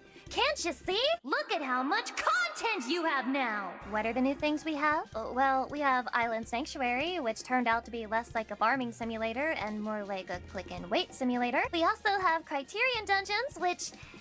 I still haven't finished the Island Sanctuary. I need to finish it just to get the mount. I need to finish it. But as you can see, like, just don't do the content you don't like. Gave out less than stellar rewards. We also have new extreme trials. I mean, not really. They're just old extreme trials rebalanced for the current level cap, so we're just recycling old shit and putting mediocre rewards on it. But yeah, that's technically new. Mediocre. Go do them then. Get all the rewards. Again, I know these people that will complain about this, but they're not doing in reels every week. I know they don't. They haven't cleared some. I know some people who are chronic bitchers. Like I know people just because like I have my dirty little raccoon thingies in multiple discords. I know a lot of people like from many pods, right? And a lot of them will complain about this stuff, but they haven't cleared Unreal. They haven't cleared Byakko. You can complain all you want about these rewards, but you haven't got any. You might have gotten a minion once or something. I don't know. Maybe you bought a mount off the market board. But again, like we can talk about this and complain about this all we want, but I know like half the people are just not gonna walk the walk. They're just they look like a duck and they walk like a duck. We're also getting seasonal events. Less and less, with each one taking less time than the one before it and offering increasingly worse rewards. And What do you mean increasingly worse rewards? We're still getting the same fucking rewards. Some housing items and a cosmetic or a mount or a minion.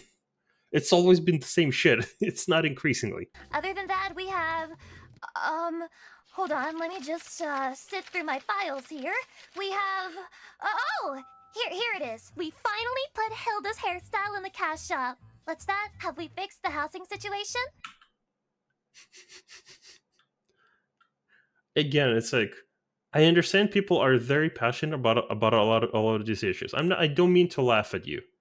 I am sympathetic. If you are passionate about something and you love something in this game, that's that's cool. I hope the thing you want happens and it improves and everyone's happy. But after doing research and specifically seeing the contrasting fucking sides between JP and the West, fuck, our problems seem very fucking small. We seem like just very whiny little children. Well, no, that's not. Yeah, you do have to stay sub to keep your house. Of course you do. Are you looking forward to getting new outfits and To be fair, I don't give a shit about the house. Like, what do you do in your house that you need to stay subbed in? Like, what do you need a house for? I get it. You might have, you spent some gil on it. You're gonna get it back, probably. Probably not. Actually, probably yeah, you will. What do you do in your like? Why do people who are stuck to their house? I get if you get a medium or a large one, that's a lot of luck. You won the lottery. You got a big house. What about the small ones? You guys have an empty house with like a couple of carbuncle slippers, like in the middle of the first room. Why are you keeping the house? Why are you using that as an excuse to say subbed? Again, I'm not having a go at people, but I wish people would actually fucking give me proper reasoning. If you have a large house and you don't want to lose it, or you have a medium one, or you hold events there, sure, I get it. You created your own fucking responsibility inside the game, and you're rocking it. You're a fucking superstar. I'm not having a go at you. The rest of you, the rest of you who fucking do nothing with your house, I do nothing with my house. What the fuck do we need houses for? They do nothing. the dungeons and crafted gear? At least like they do nothing that we cannot get in one of those like hotel rooms, like the apartments or an FC room. We are not getting anything out of the houses that would actually like unless we get workshops inside of houses. It doesn't fucking matter. Your house is silly and should go. It should be destroyed. I hope all houses explode except for the medium and large ones because people work hard on those. Don't go too crazy with your expectations there. The vast majority Except for the large and medium houses that are also empty with just a couple of fucking minions standing in the middle. Those houses should also explode. are just recolors and dyeable versions of old stuff. Do Viera and Hrothgar at least have hats yet? Oh yeah, it has been years by now. Hold With on. your expectations there, the vast majority are just recolors and dyeable versions of old stuff. Do Viera and Hrothgar at least have hats yet? Oh yeah. This I kind of understand, but like this is also an issue I am just kind of burnt out on. I don't care anymore. I can wear houses. I kind of don't care. I don't fucking care anymore about the fucking hats and for VRs and for cars. I understand. I understand. Like I understand why they did it, but I wish they just wouldn't fucking release the races if they're not planning to give us anything. Like you can't possibly just tell me that you're gonna keep releasing races and then the next edition is just a different gender of the race. That's not content. It's nothing. Just like finish the fucking race and then give it to us. You don't need to rush this shit unless you're so fucking out of content to give us that this is what you fucking end up with. How does it even work right now? Does anyone know? If a person who is playing the base game and hasn't bought Dawn Trail, are they only able to play male Hrothgars? Is that what happening? Are the people like in the past? Was that a thing as well? Like when people had Shadowbringers, but they haven't pre-ordered like or bought the Endwalker DLC, could they just not play male Vieras? I don't think they can even pick Catboys. No, you can't pick Catboys. That's part of like the base game. Even Auras are now part of the base game just because like they're part of the free trial. But like Vieras and Hrothgars are unavailable to them. So like how does that work now? Do you just get not don't get one gender because of it? Like it's stupid. They should have just kept it in the box until it's finished. Like I don't care if we don't get a new race for a long while. Like they teased Vieras back in Heaven's Sword, and they said that they will probably end up not releasing it. Understandable. Fuck it, don't care. But then they released them one gender at a time, and they cannot wear hats. At this point, it's like I want to say I get it, but I kind of don't care anymore. We've been like over this for so many fucking years now that I don't care. It's been like what 6 years since we got like female Vieras. Yeah, I don't care anymore. Yeah, I kind of it's fine. I like my ears. Fuck it. I'm getting bunny ears on my model soon too, so I don't care. It's fine. I don't care. Yeah, it has been years by now. Hey man, the devs need 4 months between patch cycles. What are you, a slave driver? The trend is clear. You, as the player, are getting less and less content while putting in the same exact money you did when they were giving you more. That is a very good point in terms of like specifically we used to pay the same amount of money, but we would get more content. Patch cycles weren't for months. There would be like 6 weeks, but then they added another two. They never went back. They added those 2 weeks during COVID because they said like they're because of COVID, because people are being relocated and starting to work from home, they needed extra time on the development cycles to finish content. In those times, understandable. But it's 2025 now. What the fuck? Why are we still in 4 months? Like, that is simply not true. I'm sorry, I disagree with this. Which point? I talk at the speed of light. You're going to need to be a bit more specific. Which one of my schizophrenic ramblings do you disagree with? Because they added the 2 weeks before 5.3. Yeah, back in Shadowbringers. Like I don't mind paying the money. I specifically earn money to pay the company to let me be cute in game. Understandable, right? I have access to a lot of fucking getting less content. Oh yeah, that's a whole fucking different nuance. But I do not like that we are getting content in terms of like the patch cycle should be way fucking shorter. The patch cycle should be either back to 6 weeks or even 5 at this point. Because we like what are we fucking doing? Like one major patch and we get nothing. 7.1. What do we get? Nothing. We got a savage tier. That's it. 7.15. We got a chaotic raid and an extreme. Cool. Neato. Anything else? Another fucking 4 months. Again, it's like we're getting savage 11 months into the expansion, and the next like field operation content 13 months into the expansion. It's fucking silly. I feel like we're getting more content. Criterion, Deep Dungeons, I get all that, but I would like that sooner. We're almost a year into the expansion. Expansion's lifetime is usually around 2.5 years. Are we actually stretching Dawn Trail for 3 years? Are we actually getting like operational content in summer when the expansion came out? That's stupid. Like they didn't mention deep dungeons in the live letter. If there's going to be criterion, all that, I'm all for it. I want that. But when is it fucking coming out? Something's not fucking right over there. You cannot tell me like that people are happy with 4 months of nothing in between because they give us some content. Some people will prog that content for a while. That's fine, but they can prog it outside of all other loops as well. Everyone else, well, deep dungeon is 7.35. There you go. We are getting a deep dungeon in 7.35. So that's another four. That's another 6 months after the field operation content. Let's go. It's like they need to shorten that. Like unless the expansion is actually going to be 3 fucking years, then that's not fair. It's just not fair to the player. You cannot make us like pay 36 fucking months of sub for mediocre like content retention. Is the secondary leveling option as 7.25 exploration zone is max level? So we had a cloud test. We did. I think they split some of their team to work on migration. To like we can make all these excuses for the team all we want. I am sympathetic. If you have a team to run, you want quality product. You want I am sympathetic with all that.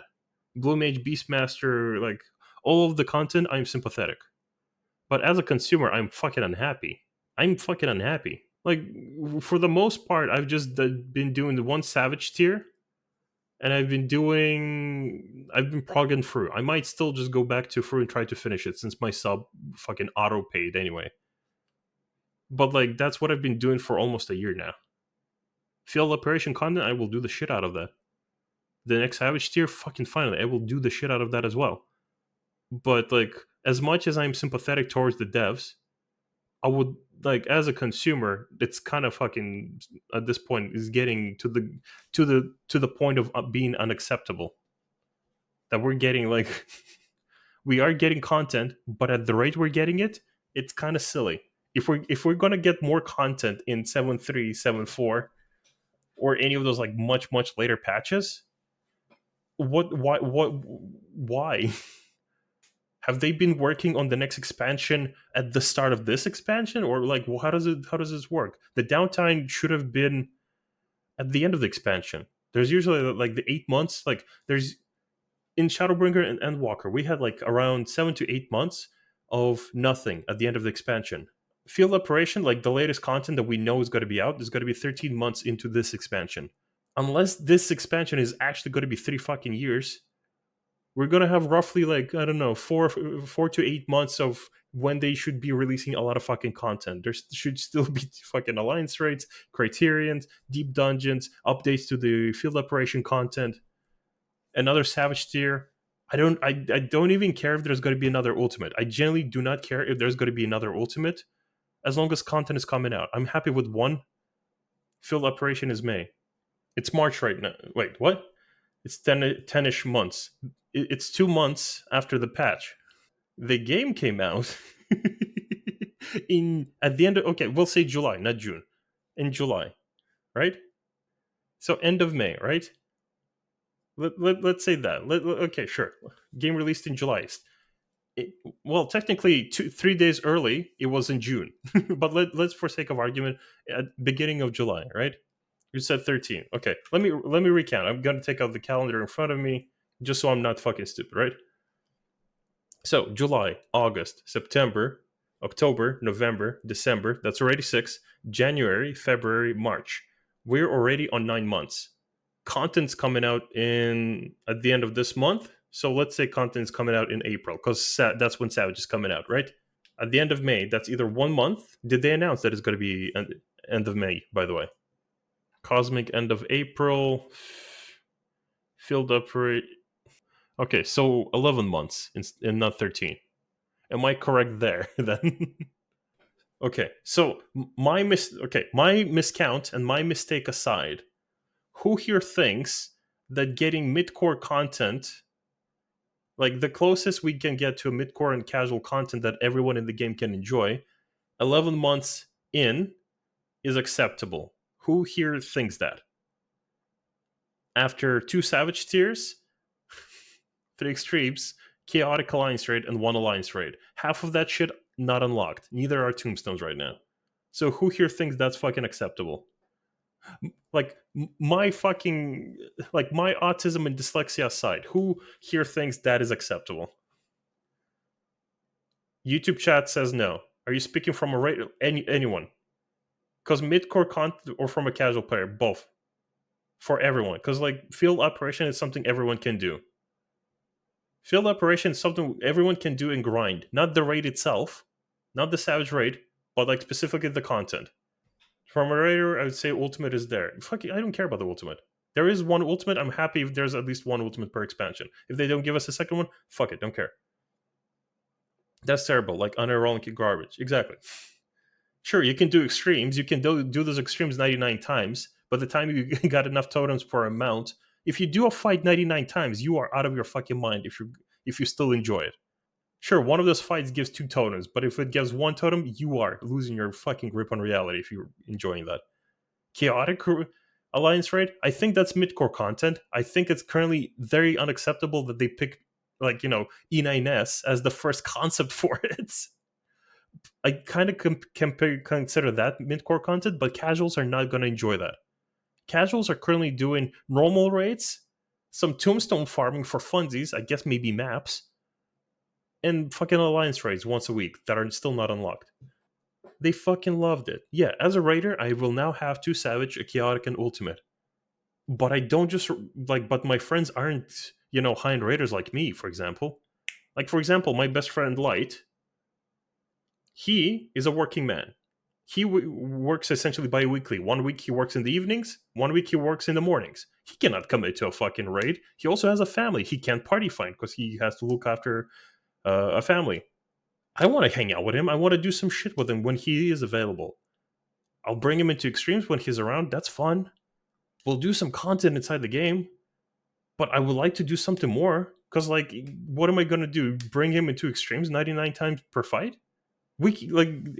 That's why field operation content is like can be considered for everyone, casual, mid-core, and high-end, because we can all just go and kill some shit and watch other people kill some shit. I do think that something like Cosmic or Island Sanctuary should have been released in like 7.1. I agree with that point. Cosmic, I agree. Probably even like the Crescent Moon as well. At least like the story of it should have been there. I agree on that point. Me being an ulti raider makes me a top 5% player. I'm bored because I don't want to just raid. You are not top 5% player.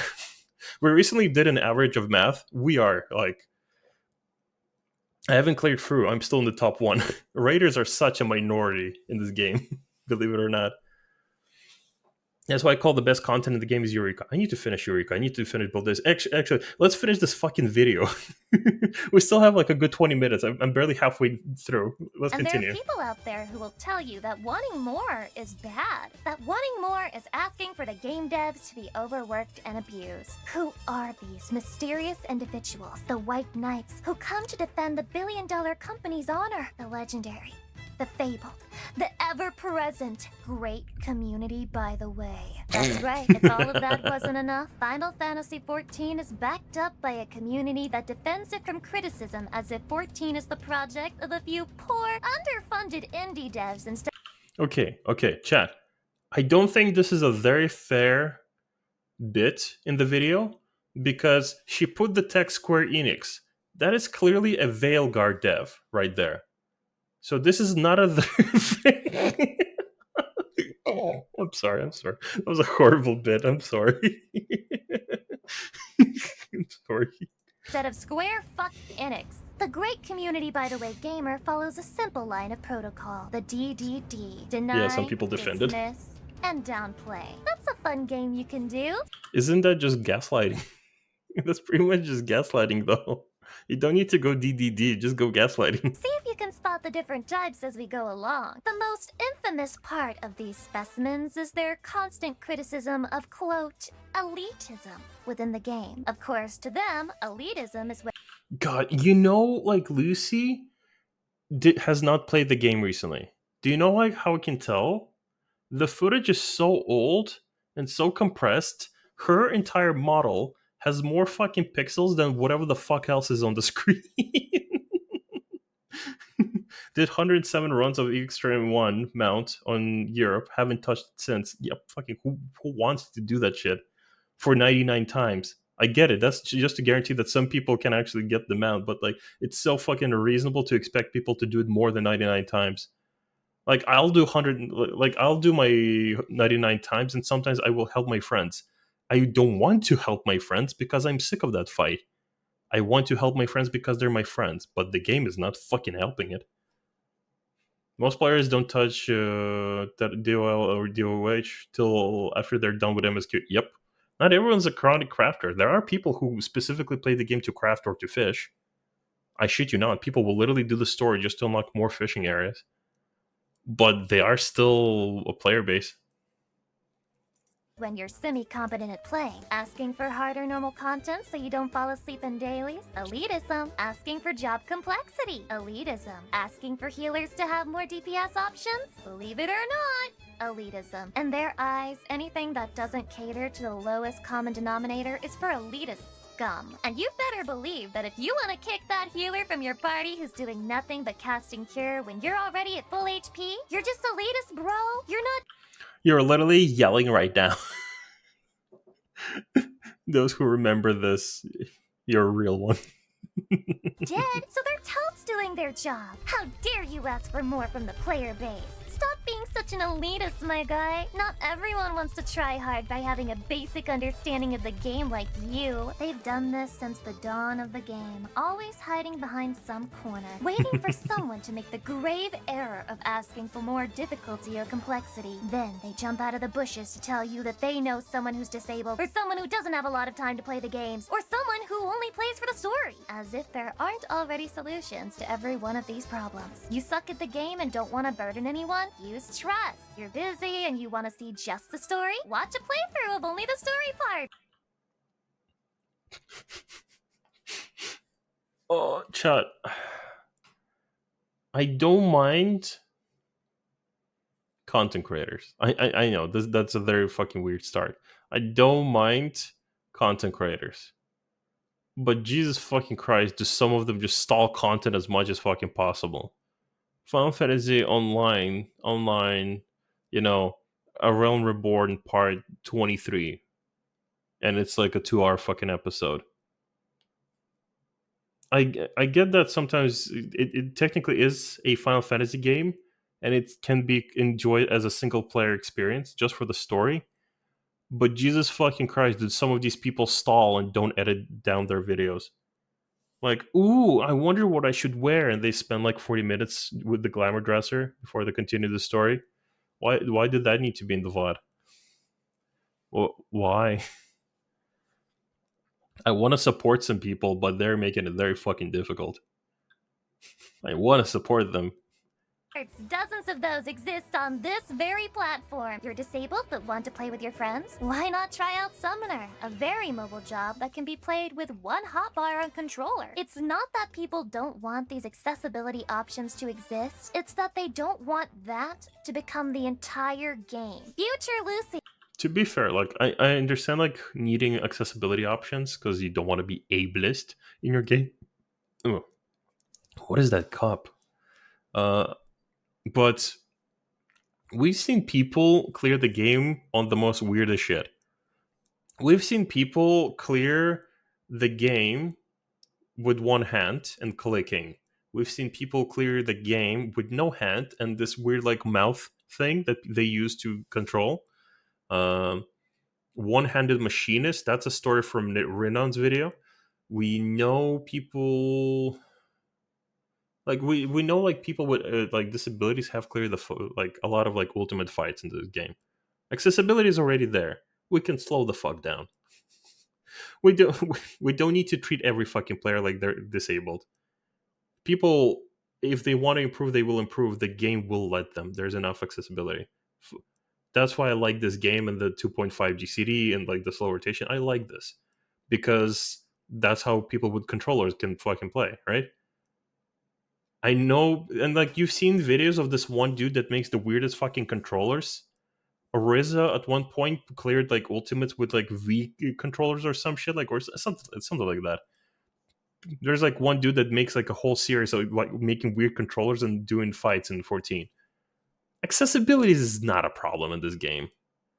But yeah, it's like accessibility is definitely not a problem in this game. See, adding to this point, I really hate the accessibility argument that people make to defend the devs, because while I was putting together this video, I literally found a thread with about 80 pages worth of people talking about how the new graphics hurt their eyes. Okay. The new graphics, I don't give a shit.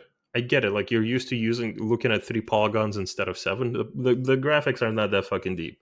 What I do have a problem is some of the fight designs. and specifically the fights, like for example in Ultimates, where you have to spend like 600 pulls to clear a fight. I understand, like maybe I need to show a fair example, right? Let me show through.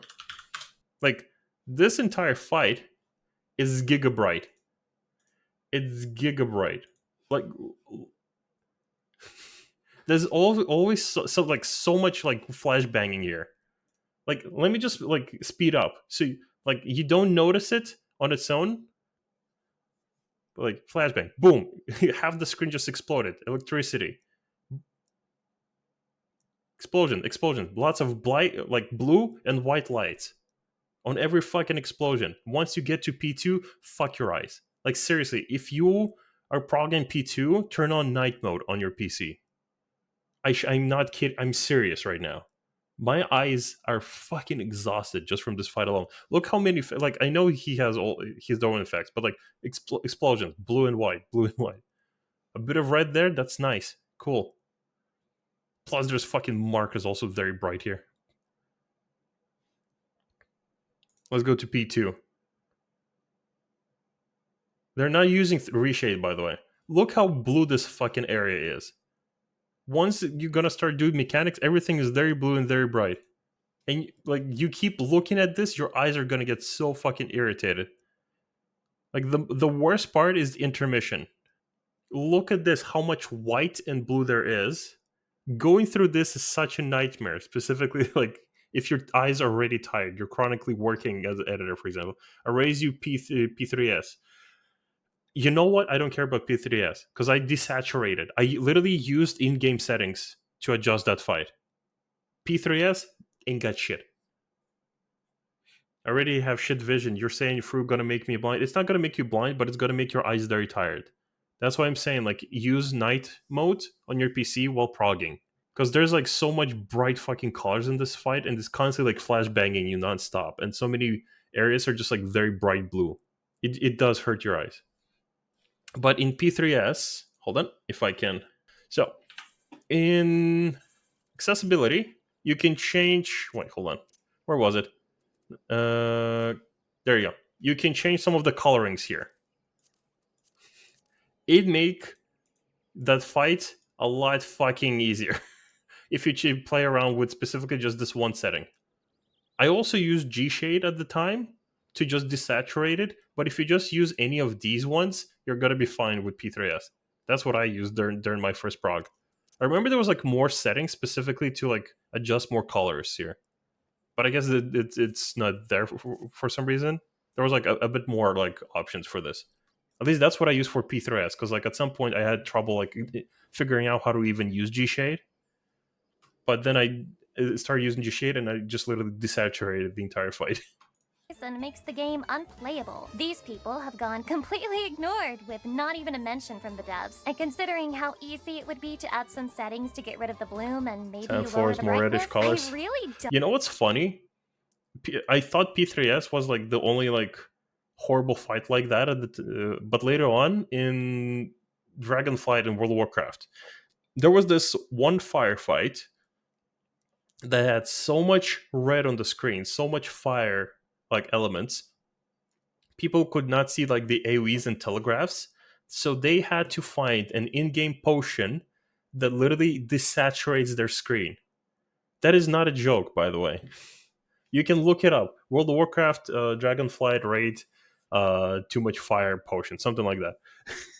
Like world first raiders were all fucking gulping that fucking potion instead of normal pots, just so they can actually see telegraphs and the AoEs on the ground rather than damage pots. I think my one current complaint of things is honestly I think the raid gear looks so bad they need to get back whoever did the gear and weapons for P4S. I agree. Some of the gear is just looks shit. Like I'm tired like of the gear just looking like making us look like a fucking sidekick.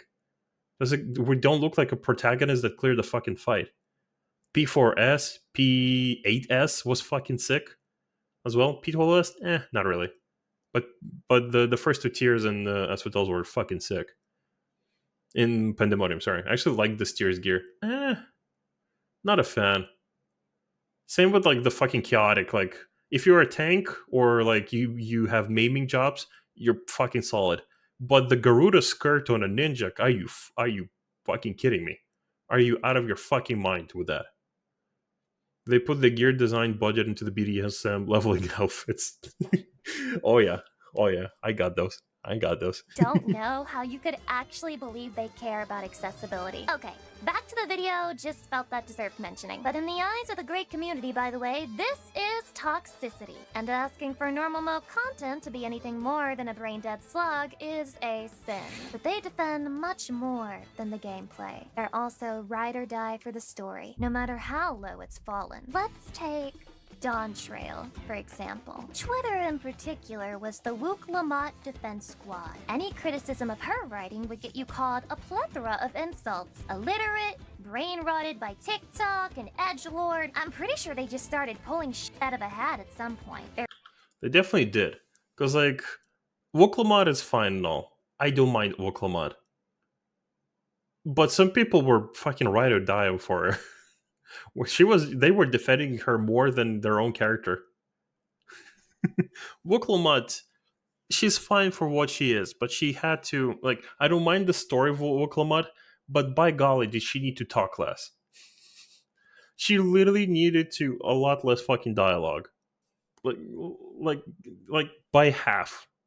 I I get it. Like people were complaining about, like, ooh, so many quests there. Just talk to fucking Wook Lamont. Sven, Sven. I get that, but I spend too much time with Wook Lamont, a person I barely fucking know. I don't really care. I would rather have like more dialogue with like her brother, or like even Thancred or Urianger. Like, like even Grachatia is here and Y'shtola and the twins. Like I would rather like have a conversation with the fucking Kryl as well. Why is her fucking quest is like kind of a B-roll here? She came here look like we came here specifically with her for that goal, right? To help her find whatever the fuck the male or parents, whatever the fuck. Cool, like cool concept for a story. It was kind of mentioned at the start and at the end. She found her parents, but there weren't actually real parents, but they were kind of nice parents, right? That's it. Is that it? Are we? Was there a plot hole we had to like retcon? What was the point of that? Okay, cool. She ate some ice cream with her parents in Grachatia. Phenomenal fucking story. Can we? We can still be friends. Yep. After 3 seconds after Sven vows to become most, yeah, like that whole fucking like I don't know. Like I that whole scene would not be as cringy as it was if Wook Lamont was not so fucking present in our entire fucking story here.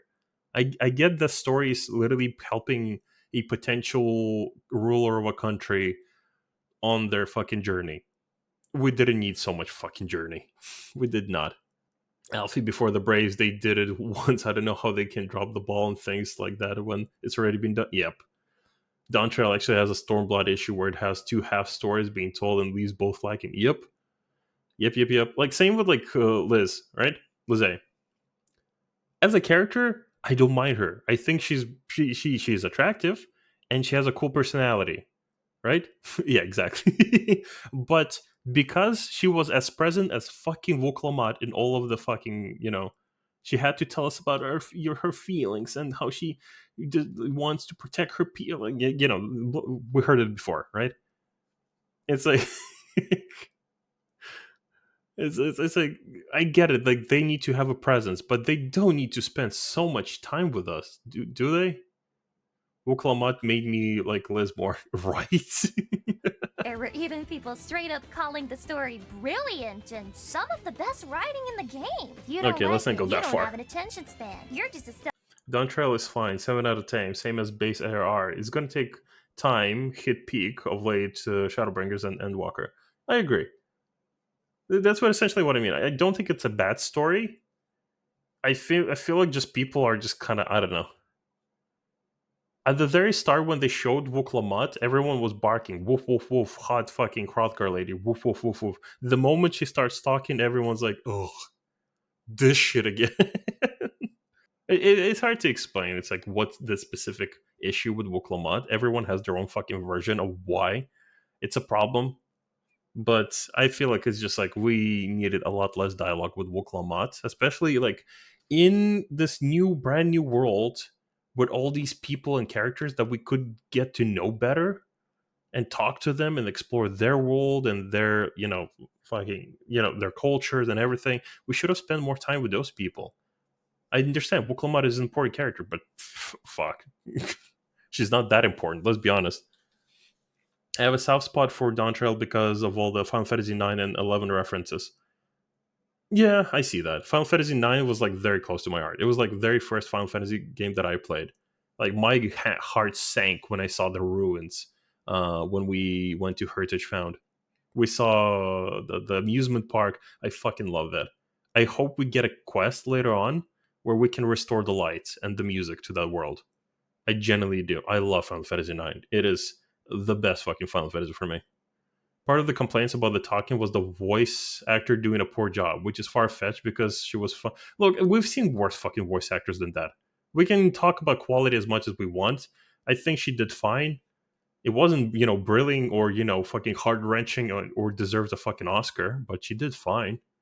I've seen worse voice acting. Like, I think our standards are fucking stuck in MSQ with on that lift with fucking guys. This was not my intention.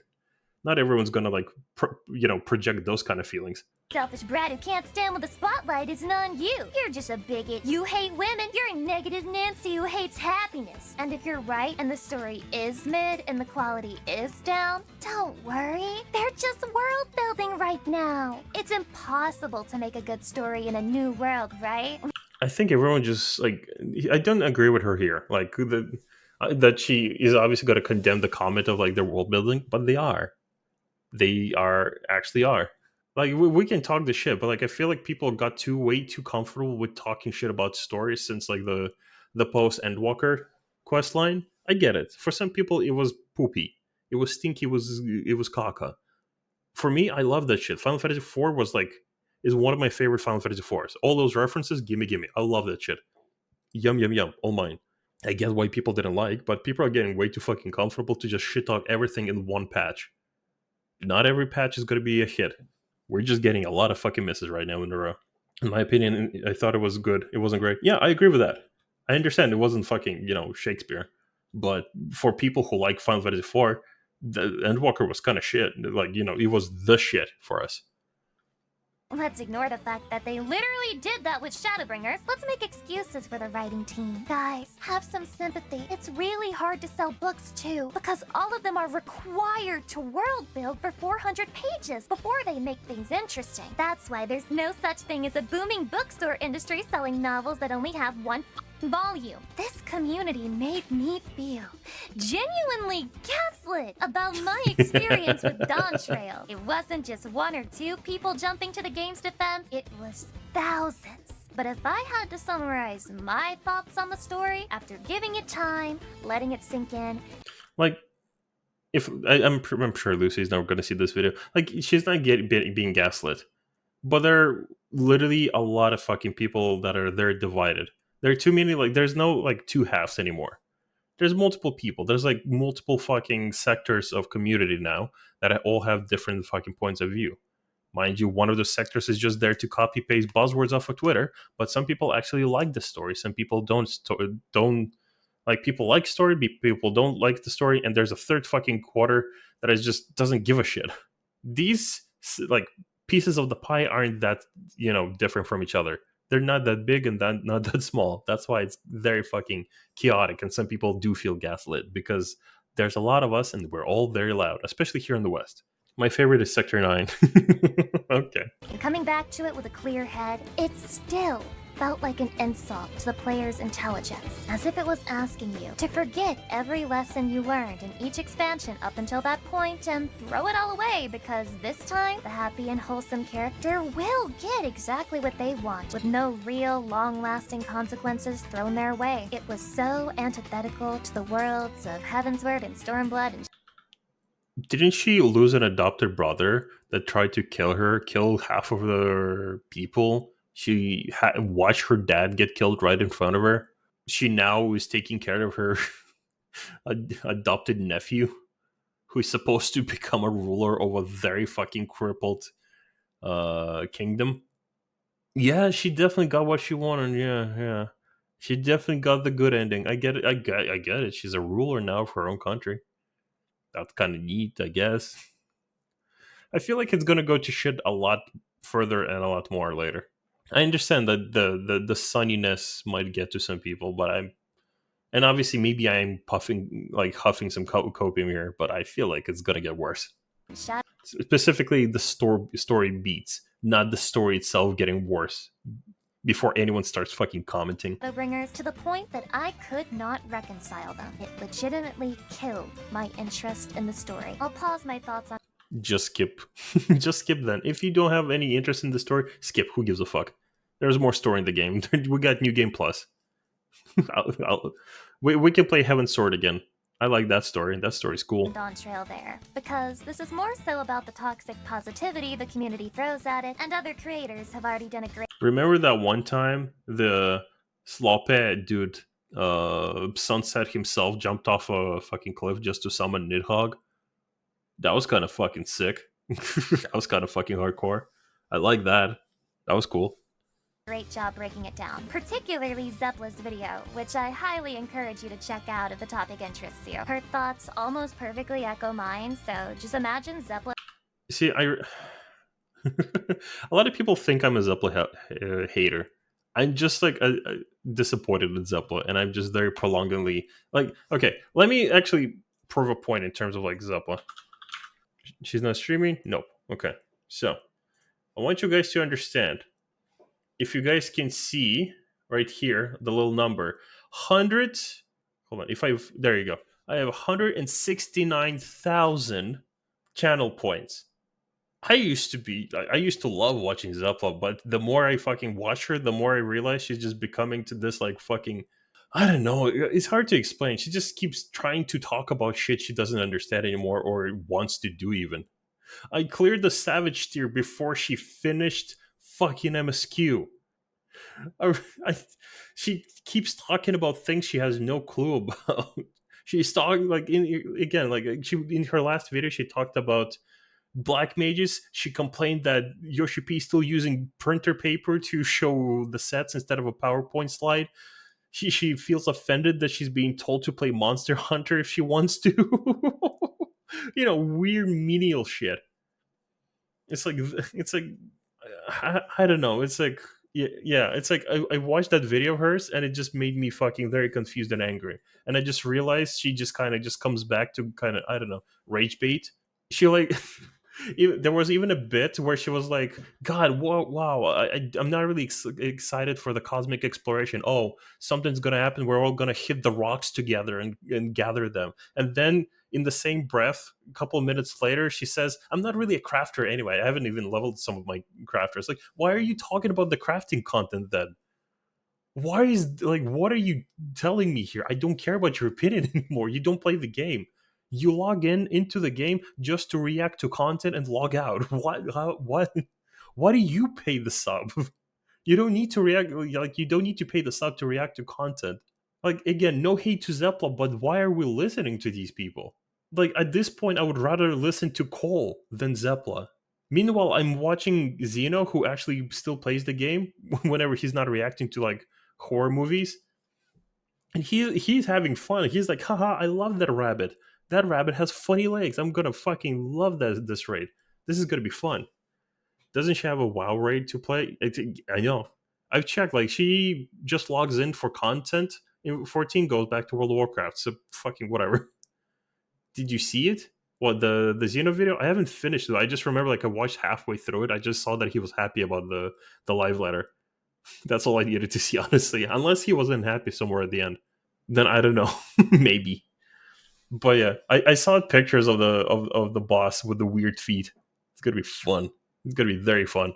Saying it in a much whinier, annoying, and high-pitched voice, and then it's almost like you're still listening to a Lucy Pyre video. Does it end here? Do they at least know when to call it quits? Sure, they blow smoke up the gameplay and the story's ass, but surely they wouldn't defend something serious like, I don't know, a huge gaping security flaw? Nope. And strap in, because 14... God, the fucking okay, I get it. The stalking plugin, whatever the fuck, they can find your retainers. He's genuinely excited for the patch, but had the same feedback you do. Content needs to release sooner. Yeah, that's all. We want more content. That's it. We just want more shit to do in the game right now because there's nothing. And same with the the stalker plugin. It's like that whole fucking topic has been run into the ground. And again, I get some people might be afraid. I wanted to like clarify. I am sympathetic to some people. I know some people who were like stalked by people inside the game.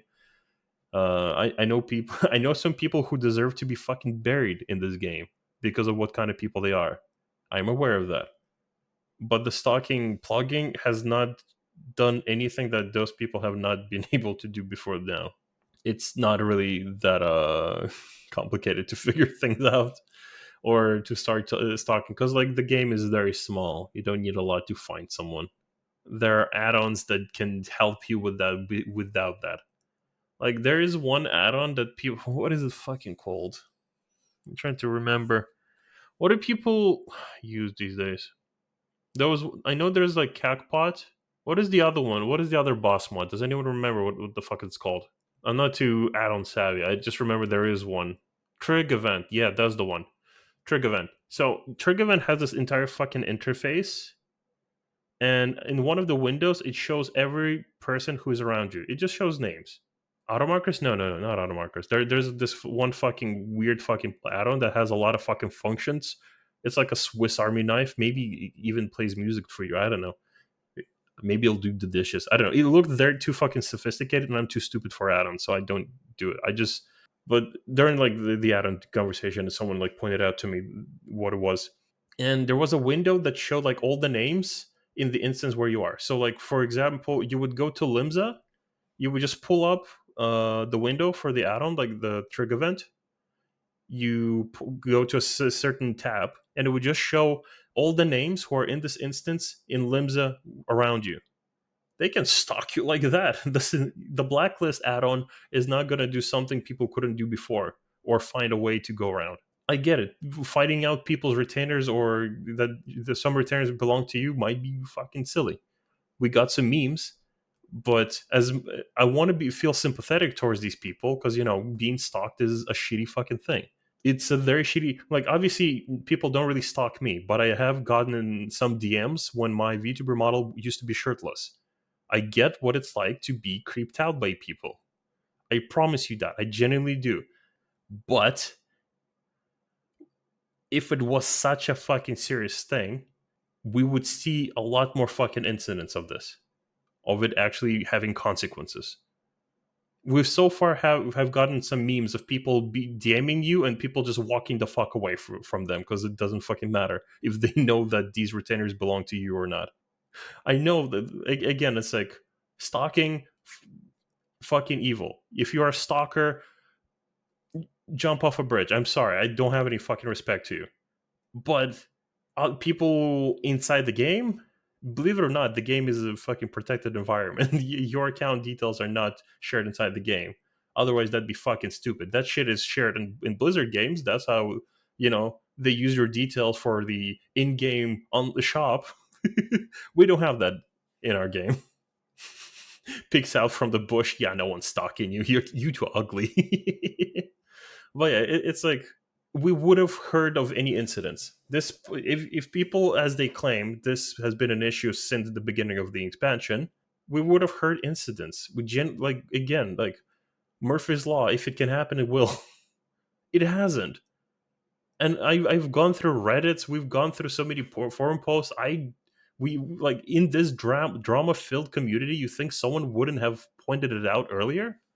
And the only reason it got pointed out, some actual person who is like a person in the plugin community kind of whistleblowed.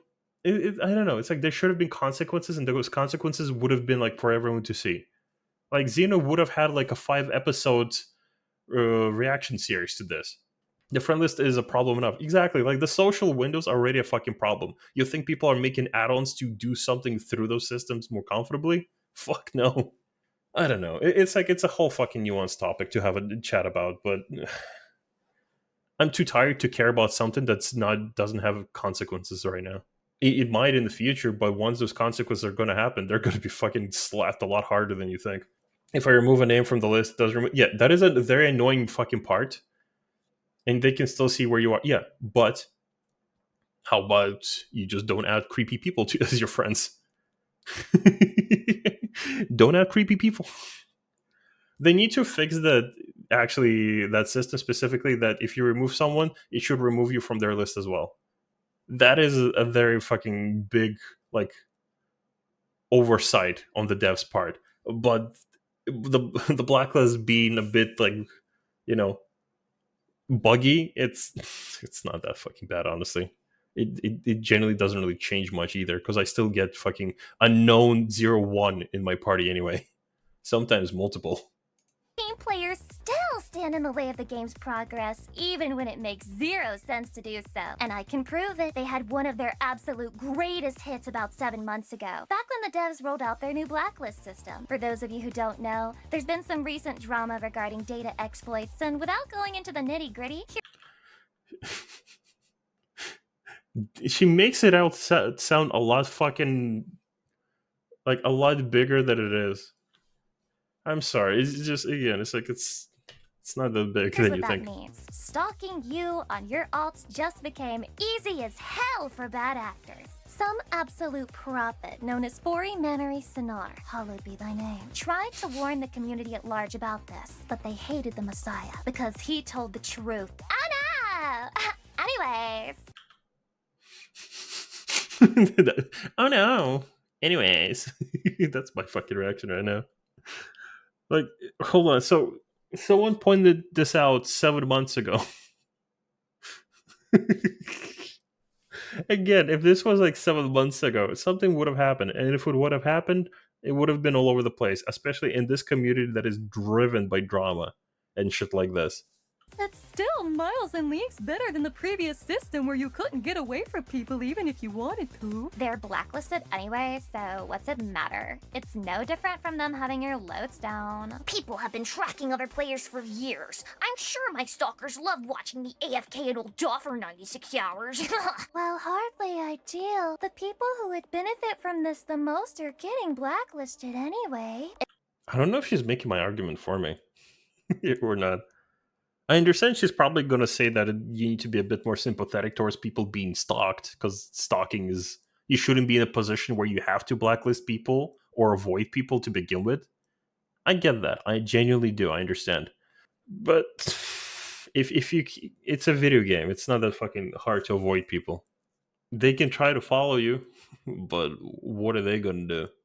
You can mute them. You can literally not even blacklist them. You can mute players now. Like, what are they gonna do by stalking you? Like, if someone's stalking you and you have all the tools to just make sure their existence is just not present, blocking, muting, like, what are they gonna stalk? Are they gonna look at your character from afar and do nothing? I don't know. It's like it's hard to tell. It's like, I get stalking is dangerous, but it's like, what does the stalker have to get from you? Like, what are they getting if you mute them and blacklist them? What are they going to do? Undercut your product? I don't know. It's like a whole conversation. But the only problem here is that some people just don't feel safe. I mean, I don't care if people who I am a degenerate. What else am I going to do? Diadem for 350 hours? Oh yeah. Imagine people stalking you in Diadem. Now that would be weird. If you're getting into situations where you're worried about people spreading slander about your alt accounts, even after you blacklisted them, you need to really touch grass and reevaluate your relationship with online games. Also, a very good point is, who are you hiding from? What did you do? Like, I can tell, like, whoever has to do certain things on an alt, like, this game is like, it discourages you from having alts. People who have alts, they either play with other friends somewhere else, or they're doing split runs in Savage, or they're hiding because they're doing something naughty. Like, a good example, I had this one fuck ass recently apply to my static, right? If I can find his messages, right? Okay, never mind. There's no messages because he deleted everything. I do have screenshots, and then I also vetted him because he applied and he said, "Hey, I'm a Hexa legend. I'm applying to your static." Okay, cool. Give me your logs. Which ones? Just ask which ones you want, and I'll give you those. Fucking all of them. Give me your name and server so I can actually check if you know your job. No, my logs are private. He gave me one log to show that he cleared through. Big mistake. I clicked on unlog. That link remains with me. And then when I said sorry, I got a decline. Like I didn't like dwell into this. I just declined, and I see all messages just being deleted. Cool. I deleted all my messages because I don't want, because it's already a burner account. Like the only like it's a blank icon, like the Discord basic one, and the and like the only mutual server was ERC, like Europe Rating Community. Sorry, Rating Central, and that also disappeared. That was a burner account, right? I checked with some of my people who are chronic, like Party Finder enjoyers, or people who are very deep into LPDU lore. Turns out this person is a known fucking grifter. Like he griefs Party Finder. He's a shitter. He's very volatile. He's literally a meme in Party Finder in prog groups.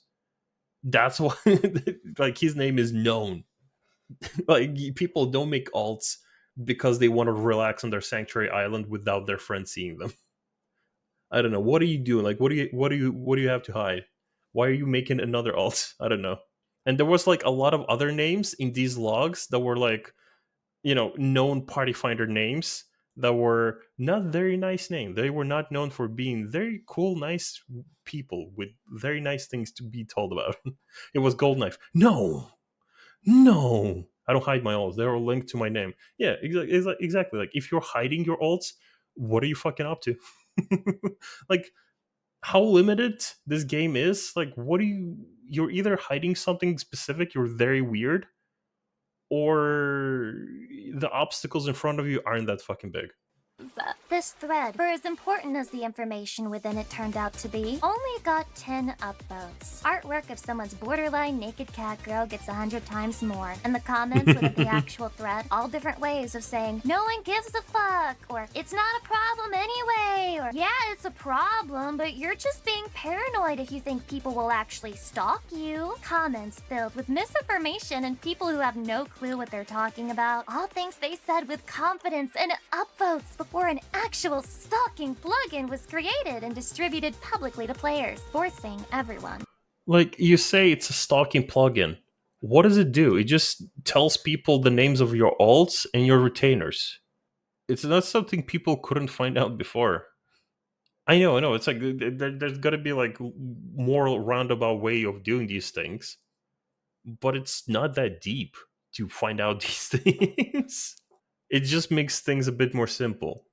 To pay attention to the very real issue Square Enix had created. If you've never been in a situation where you had to worry about your privacy in the online game that you used to unwind. And just to clarify as well, like in Lucy's defense, specifically in Lucy's, she is a girl on the internet, a VTuber as well. She does also Gunner content. So you can imagine that she's getting very shit DMs, right? From very shit people, including myself, because I once emailed her and she thought I was a bot. But I understand that from her perspective, this is a lot more serious issue that probably requires a lot more sympathy for people being stalked. So I want to like extend this much. Like I understand that from her point of view, this is a lot more serious than you think. And if it does go more serious, like it's there's got to be actually serious repercussions to this. But it's just the game is just not built for you to be stalked or your gaming activity somehow being affected by some person being there next to you. Like the consequences are not that big. And relax, then congratulations. I envy you, but I am asking you to exercise a shred, a A modicum of empathy when I tell you that there are awful, terrible people out there who stalk and harass and threaten over the most irrelevant shit you can think of. Undercutting on the market board, leaving a free company, having a bad day in Party Finder, rejecting someone who asked them to be their RuneScape girlfriend. All of these. For someone who wants to make this like a serious issue, why did you have to put in a fucking RuneScape girlfriend bit? She's not wrong, to be fair. Like there are some volatile and wild fucking people, but this is the 14 community. It's like this is the part where it's not that different from the World of Warcraft community. If someone's being this weird fucking degenerate, someone like very fucking disgusting, we're all gonna laugh at them and they're gonna be kind of like kicked out of the communities. There are some people who are very psychotic. We have one, like, a good example is like I had this one dude. He applied to my static 3 times. Then I realized he's a whole fucking meme in LPDU because he talks so much shit. He griefs so much prog for both statics and Party Finder. He applies to my static 3 times. 3 times he got declined. He on the third time he even got upset. Why do you not want to play with me? I just want to play with you because you're my friend. I'm like, I don't know you. We all conversations you and me have had. You applying to my static. I don't know who the fuck you are. I don't even, can you go away? All I know is you literally, like, his direct words is that he get kicked out of a static because he grieves by getting too much uptime on his warrior. That was like he was doing Uber or some shit, right? And then he complains, why does no static fucking want me? Because you're a sociopath, because you're weird, because you're creepy, because you do weird shit and blame everyone else. I don't know. You're weird. I'm declining you for a third time. I'm not your friend. There are weird people, but at the end of the day, we all point and laugh. We all point and laugh. Because these are the cool stories we tell at parties with no boozer chicks. Oh, the guy is from LPDU. Of course he's from LPDU. Where the fuck else is he going to be from? He used to be in LPDU. I don't know if he's still there. I know he just regularly grieves Party Finder groups. He's still around. I just don't know if he's on LPDU. Things have been reasons for stalking in game. So I just want you to put yourself in their shoes for a moment. What if every time you wanted to have fun with your favorite game, someone came up to you and started giving you shit? What if no matter how many times you blocked them, they'd always have a new alt to troll you with? Okay, so let's say they make an alt. What are they gonna do? Boost their ult through 3 fucking expansions just to get to me? Fuck them. Who gives a fuck? So they'll make an ult. They can only wait for me in main cities. I'm chilling in my fucking FC house. He needs to get to Stormblood to get to me. Fuck him. Who gives a fuck? Who gives a fuck? I'm in raid. What is he gonna do? Appear as a 9th person in Savage and fucking watch me? Fuck him. Who gives a fuck? What if they somehow knew where you were in-game all the time? Wouldn't you just want some fucking privacy? Wouldn't you appreciate having a little bit of... The plugin gives names. It doesn't tell you where you are. It doesn't do that. It gives some information, but it doesn't track your fucking whereabouts. your anonymity back? If you can't understand why it's a problem, I can only assume one of two things. One, you're naive as hell, and you think evil people don't exist. Or two, Oh no, evil people exist, myself included. I am not a nice person. I do a lot of good things out of sheer spite for people who are worse than me. That is my fucking motivation. But evil people exist. No, but the player search is the thing. Yeah? How often do you fucking use it? It's so fucking janky to find anyone. Okay, so you'll find them. They'll teleport away. What the fuck else? Are you going to keep searching until they come back online? Again, the social system inside this game is already shit. It's so fucking janky. The most best guaranteed way to add someone to your friends list or to find someone is to be normal and to find them and talk to them and just add them to your friends list. If you're being weird, who gives a fuck? Especially now that if you block someone, they disappear off your fucking screen. What's gonna happen? They're gonna make a fifth fucking alt level all the way to Dawn Trail just to stalk you for like half a second before getting blocked again? Fuck you, who gives a fuck? They use add-ons to stalk you. I can recommend some add-ons that unlock the limits of your blacklist. you're complete asshole who doesn't care about others, and you're arrogant enough to think it could never happen to you. It happened to me. It did. Like, people didn't exactly stalk me. Actually, no, people did fucking stalk me. I even got a fucking message in my FC guest book today. But that's a different story. People have been creepy towards me. People have followed me. People have tried to get to me. I know I'm very unattractive, both personality and appearance wise, and I'm also a male VTuber for fucking that matter, right? But some time ago, actually no, around this time as well, because this model can also be shirtless, but we're not going to talk about it right now. But at some point, my very first VTuber model was shirtless. It had long hair. It was a dude that looked like that one white haired dude from Honky Star Rail, and it was shirtless. The fucking DMs I got, the kind of people that were trying to get into my Discord and my Twitter. You know what happened? Nothing. Nothing. I play Final Fantasy 14. Sometimes when I recruit people into my statics, they are worse than the fucking creepy stalkers. I have people who role play that say shit blood and darkness while applying to a static. There are weirder people than stalkers who you can just like the add-on does not give your whereabouts. Does the add-on also doesn't give any personal information that can actually track you to anywhere. It just has your name, your like specifically your character's name, your alt's name, your returner's name. That's it. What else does it have? Anything else I need to be made aware of? Unless they actually change something, gonna get Yama. Like, we have Yama as well. Like, Yama, the way he fucking portrays himself on stream, like, he probably gets some fucking DMs too. It's like, I understand that you might think that I'm just either an asshole or fucking stupid. From my point of view, it's not that deep, especially specifically in this community.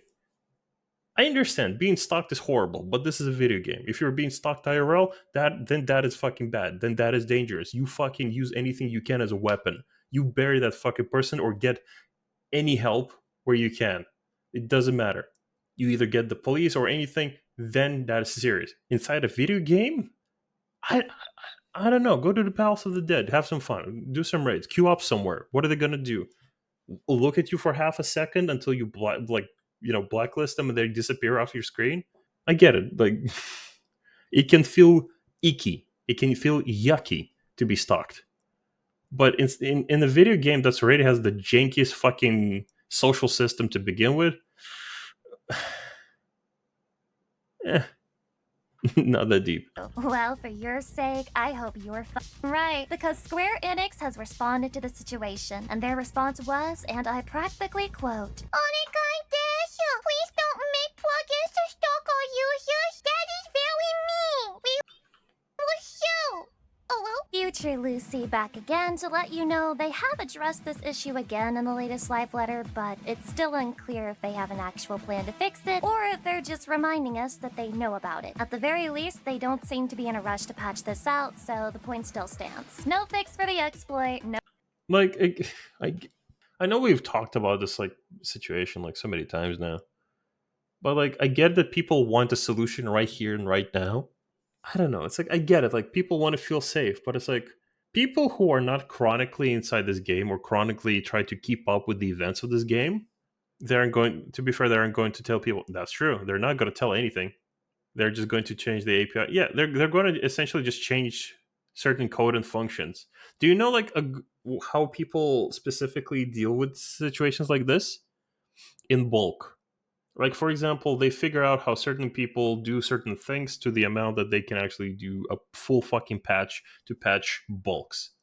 Because if they do it like every single minuscule time with like the minimum amount of data, then it's easier to counteract against that patch. I know this sounds like a bit too fucking stupid, but that's how people specifically patch out bots in games that are not World of Warcraft. They wait for whatever the fuck the counter action was against their patch so they can actually properly figure out what it is. And for the next, like, I don't know, 40 days, then they patch it out and then the people who need to use the exploits need to figure it out as well. But the exploit is also not that fucking deep. I get it. People will use words like "you can be stalked." Oh no, I'll walk away. Give me a sandwich. I don't know. It's like it's hard to take this issue seriously, especially when people will take other things a lot more fucking drastically and more seriously than this. Because there's no haven't been any consequences, because nothing has happened, because this has been here from the beginning of the expansion, we would have heard something. People would have reacted. People would have been all over this shit. We know how this fucking community functions, but nothing happened. People are more fucking fizzed up about fucking black mage changes. This is not that deep. I'm sorry. No rushing to solve their security flaws. Nothing that would actually solve the problem permanently. Because even though the plugin is no longer being distributed, they can't delete it from the people who already downloaded it. They can't stop people from making new copies. And hell, even if they magically could, the security is so bad that all you need is fucking Wireshark to figure out. Like, even if you got a copy, what are you gonna do? Recode the source code? It doesn't work that fucking easily. Just because they have a copy of, like, just because I have a copy of an add-on, the next time patch happens, shit will change. I know this because I read the discussion on the ACT Discord. Sometimes it takes a day, maybe sometimes it takes a two. Sometimes, like, they will change codes, they will change values in code. Just because some fucking little Timmy has the add-on, he's not gonna, you know, unwire it into fresh code so they can repack it as well. It just doesn't fucking work like that. I don't know. It's like, maybe I'm out of my depth, but I'm pretty sure I know, like, I've looked like through the science of basic fucking software development and coding. Like, packaging that shit, it doesn't like go backwards specifically to unpackage and then work off of that. That's a lot more work than just fucking, doing it the normal way in game. I don't know.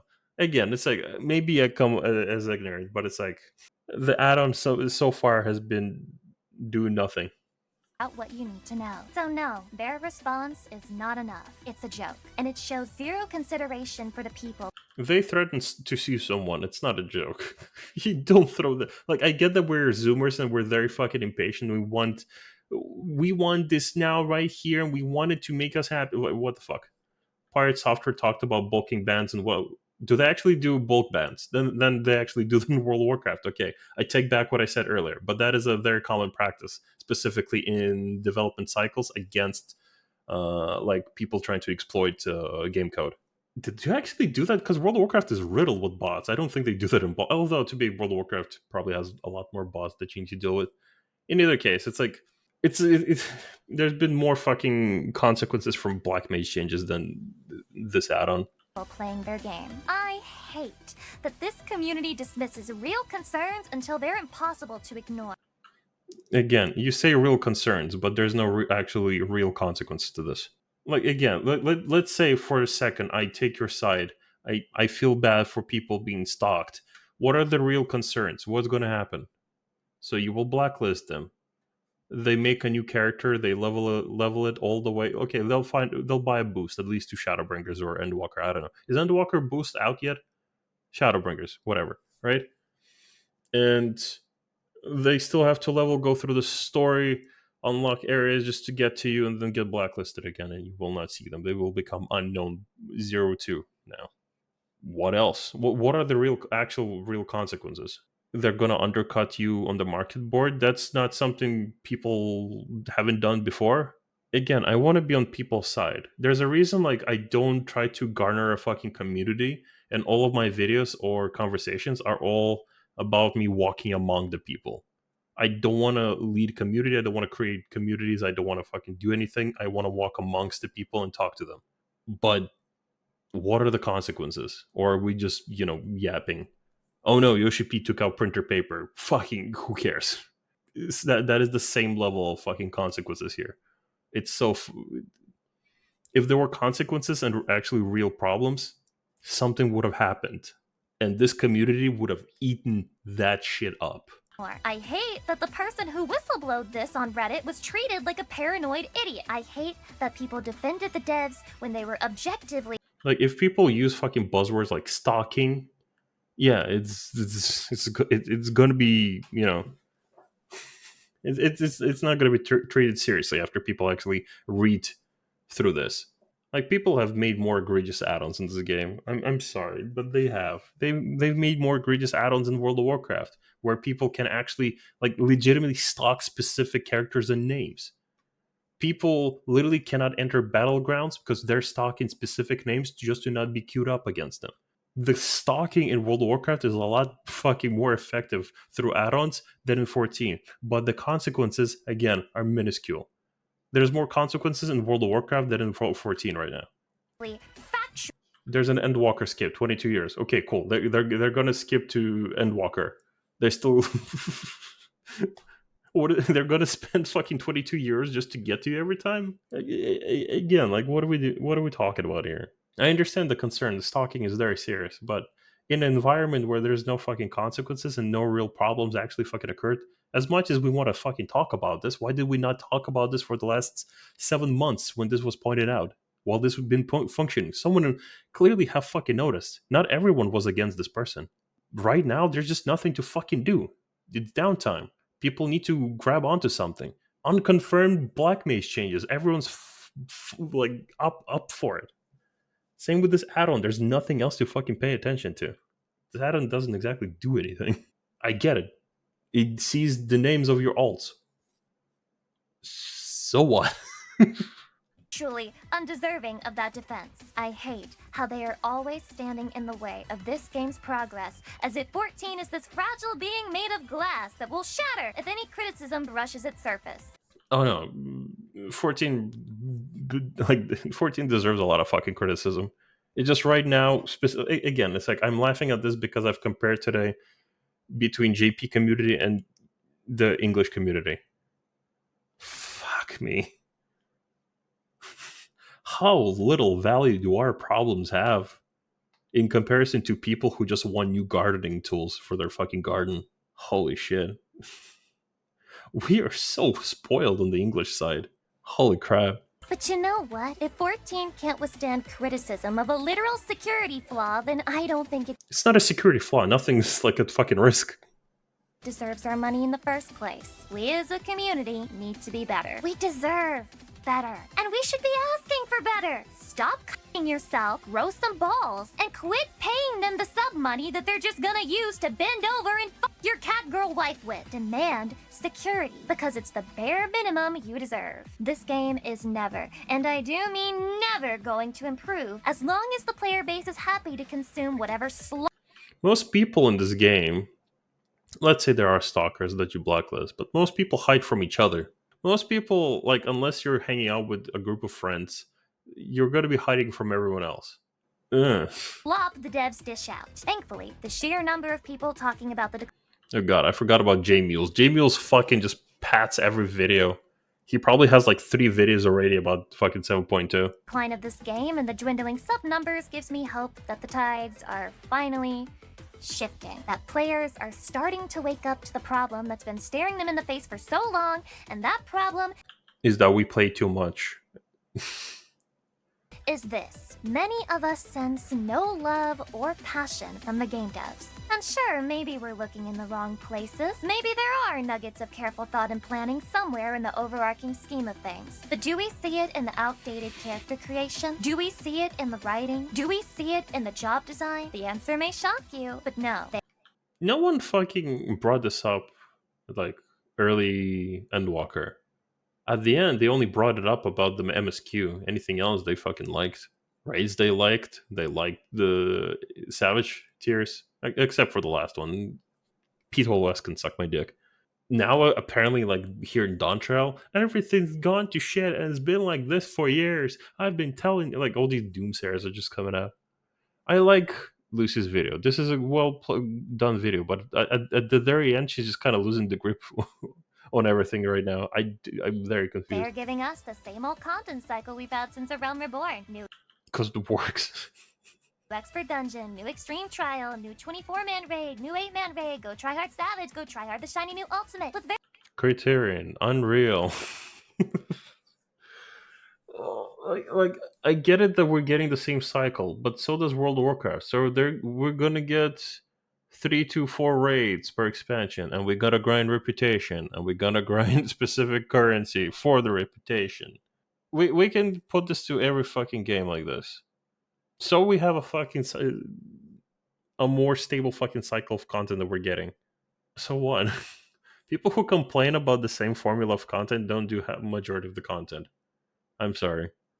This is why I would rather listen to Zeno get excited about the upcoming patch than listen to Zepler bitch about printer paper.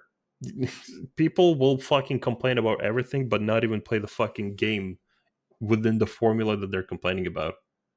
Very little mid-core. They do need to update the character creation for. I agree on that. I also think we should be able to fucking see the haircuts we fucking buy in the Fantasia window.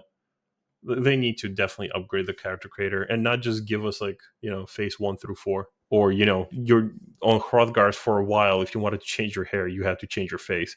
It was very weird. Content to feed those in between, or even casual content in Dawntrail's case. The gear farm is the same as ever, and as stingy as ever, not allowing you to try new jobs in in-game without investing your limited resources into it. Fuck with the way tomes are done in this game, I feel like Final Fantasy XIV is a gacha game, and Okay, yeah, tomestones need to fucking get unlocked, either increased, like rebalance the prices of gear pieces and how much we can farm per week, or they need to be like, I don't know, like tome pieces need to fucking change. They generally do. You can't tell me we have 450 limit per week and have 20 fucking jobs to gear up. I don't have a problem with the tomestones. It's 7 weeks for a set. That's true for a set, but they should be unlocked. Okay, I don't mind like at the very start, but they need to be unlocked much fucking earlier. Much fucking earlier. We're like week what, 38? 36? How many weeks we are into the expansion? We already counted that like the next patch is gonna be okay, the next patch is like in a week. Tomestones are still not unlocked. What are we doing here? Are they unlocked? Hold on. They're not unlocked. No, there is still a weekly limit. I checked today. But it's not 20, it's 5. What do you mean? Are you gearing up just 5 jobs? They always have a weekly. Yeah, but like that weekly should be unlocked a lot earlier. It should be. I get it. Like at the very start, for progression's sake, 36 weeks. 36 fucking weeks. So 34 weeks of Savage. Tank, healer, melee, fizz, caster. Okay, tanks, sure, I get it. You just need the weapons. Sometimes you need different pieces, depending which tank you play. Healers, sure, doesn't fucking matter. Why the fuck not? Melee, different fucking conversation. Maiming, slaying, scouting. Okay, scouting shares with fucking physical range. Sure, why the fuck not? They share half a fucking set there. That's a whole fucking situation to begin with. Okay, casters can kind of share their gear depending which caster you play, although these days all fucking casters use different pieces somehow. I don't know why. And let's say I'm not going to count the limited jobs. Limited jobs can suck my dick for now. I don't care. Blue Mage has its own fucking pieces as well, but those you don't get with tombstones. That's fine, right? Okay, so all of those still, how long do we need to gear those up? What you really need is materia plates, like glamour plates. You know what? That's a good fucking idea. That I fucking agree with you. Materia plates where you can, let's say you spend 10 materia just to have the materia in the specific spot for a specific piece. That would be actually fucking sick. Except for green ones. It can only be put like into like the non-pentameld ones. Yeah, that would actually be fucking sick. I agree with that. With that I agree. But the then you can be all 3 black mage styles. Oh Jesus Christ! But the tombstones need to unlock a lot earlier. They need to. They need to be unlocked like 3 months, or like literally on the next patch. Because what the fuck else are we supposed to be doing? Chaotic raids? Okay, cool. You can get new gear from chaotic raids. I can farm all the pieces on the left hand side from chaotic raids in one day, if I'm lucky. Obviously, if Party Finder isn't being brain dead at that day. What about my right side? They need to unlock tombstones a lot earlier. Like, as soon as that fucking chaotic alliance raid came out, they should have unlocked tombstones. At least made them 900 instead of like 450. I just hit my Battle Pass weekly XP limit. Why the hell am I paying a monthly subscription for a free-to-play experience? If the devs want us to be able to play every job on one character, then why can't they put their money where their mouth is and fix the gear problem? The game devs are playing a type of gay chicken with all of us. Yeah, I said it. Just instead of making homoerotic eye contact, they're trying to see how little they can give before you finally break away. And can you blame them? Why would you try new things if people are paying for the old? Why work harder when you can make up the missing sub money in cash shop sales? Why give a when the shareholder has lined pockets and Okay, I understand from what point of view she's talking about, but those people right there, just dancing in limbs, they're having fun. They're socializing. They're talking to their friends. They're just doing stupid shit in game. As much as we want to hate those people that are buying all that stuff from the shop, as much as we want to, sorry, as much as we want to hate the role players or whatever the fuck else, like as much they are the majority compared to the raiders. The raiding community, the PvE community, is not that big, believe it or not. Majority of the players in this game will do shit for fun. They will socialize. They will AFK and Limsa with their friends for fun. They will log in and just use this game as a chat client. They will roleplay. They will do theaters. They will dance. They will do G post photography. They will mod. Unfortunately, these people will literally be the majority of this game. But those people still need content to do. So I'm waiting for the field operation. fat stomachs. When Square Enix takes the money this game makes and shuffles it into other, less successful projects. Final Fantasy 16 was not a less successful. Wait, what? Why give a when the shareholder has lined pockets and fat stomachs? When Square Enix takes the money this game makes and shuffles it into other, less successful projects. Chat, am I bugging? What was Final Fantasy 16 bad? Am I missing something? I was sure people fucking loved that game. It had performance issues on PC, but like when that game came out, people fucking loved that game, no? Hold on, I'm googling this. 9 out of 10 IGN, 87 Metacritic, 9 out of 10 GameSpot. Final Fantasy 16 is incredible what it doesn't try. What? Easy to like, hard to adore. I'm just gonna Google Final Fantasy 16 bad. Why do people think Final Fantasy 16 is bad?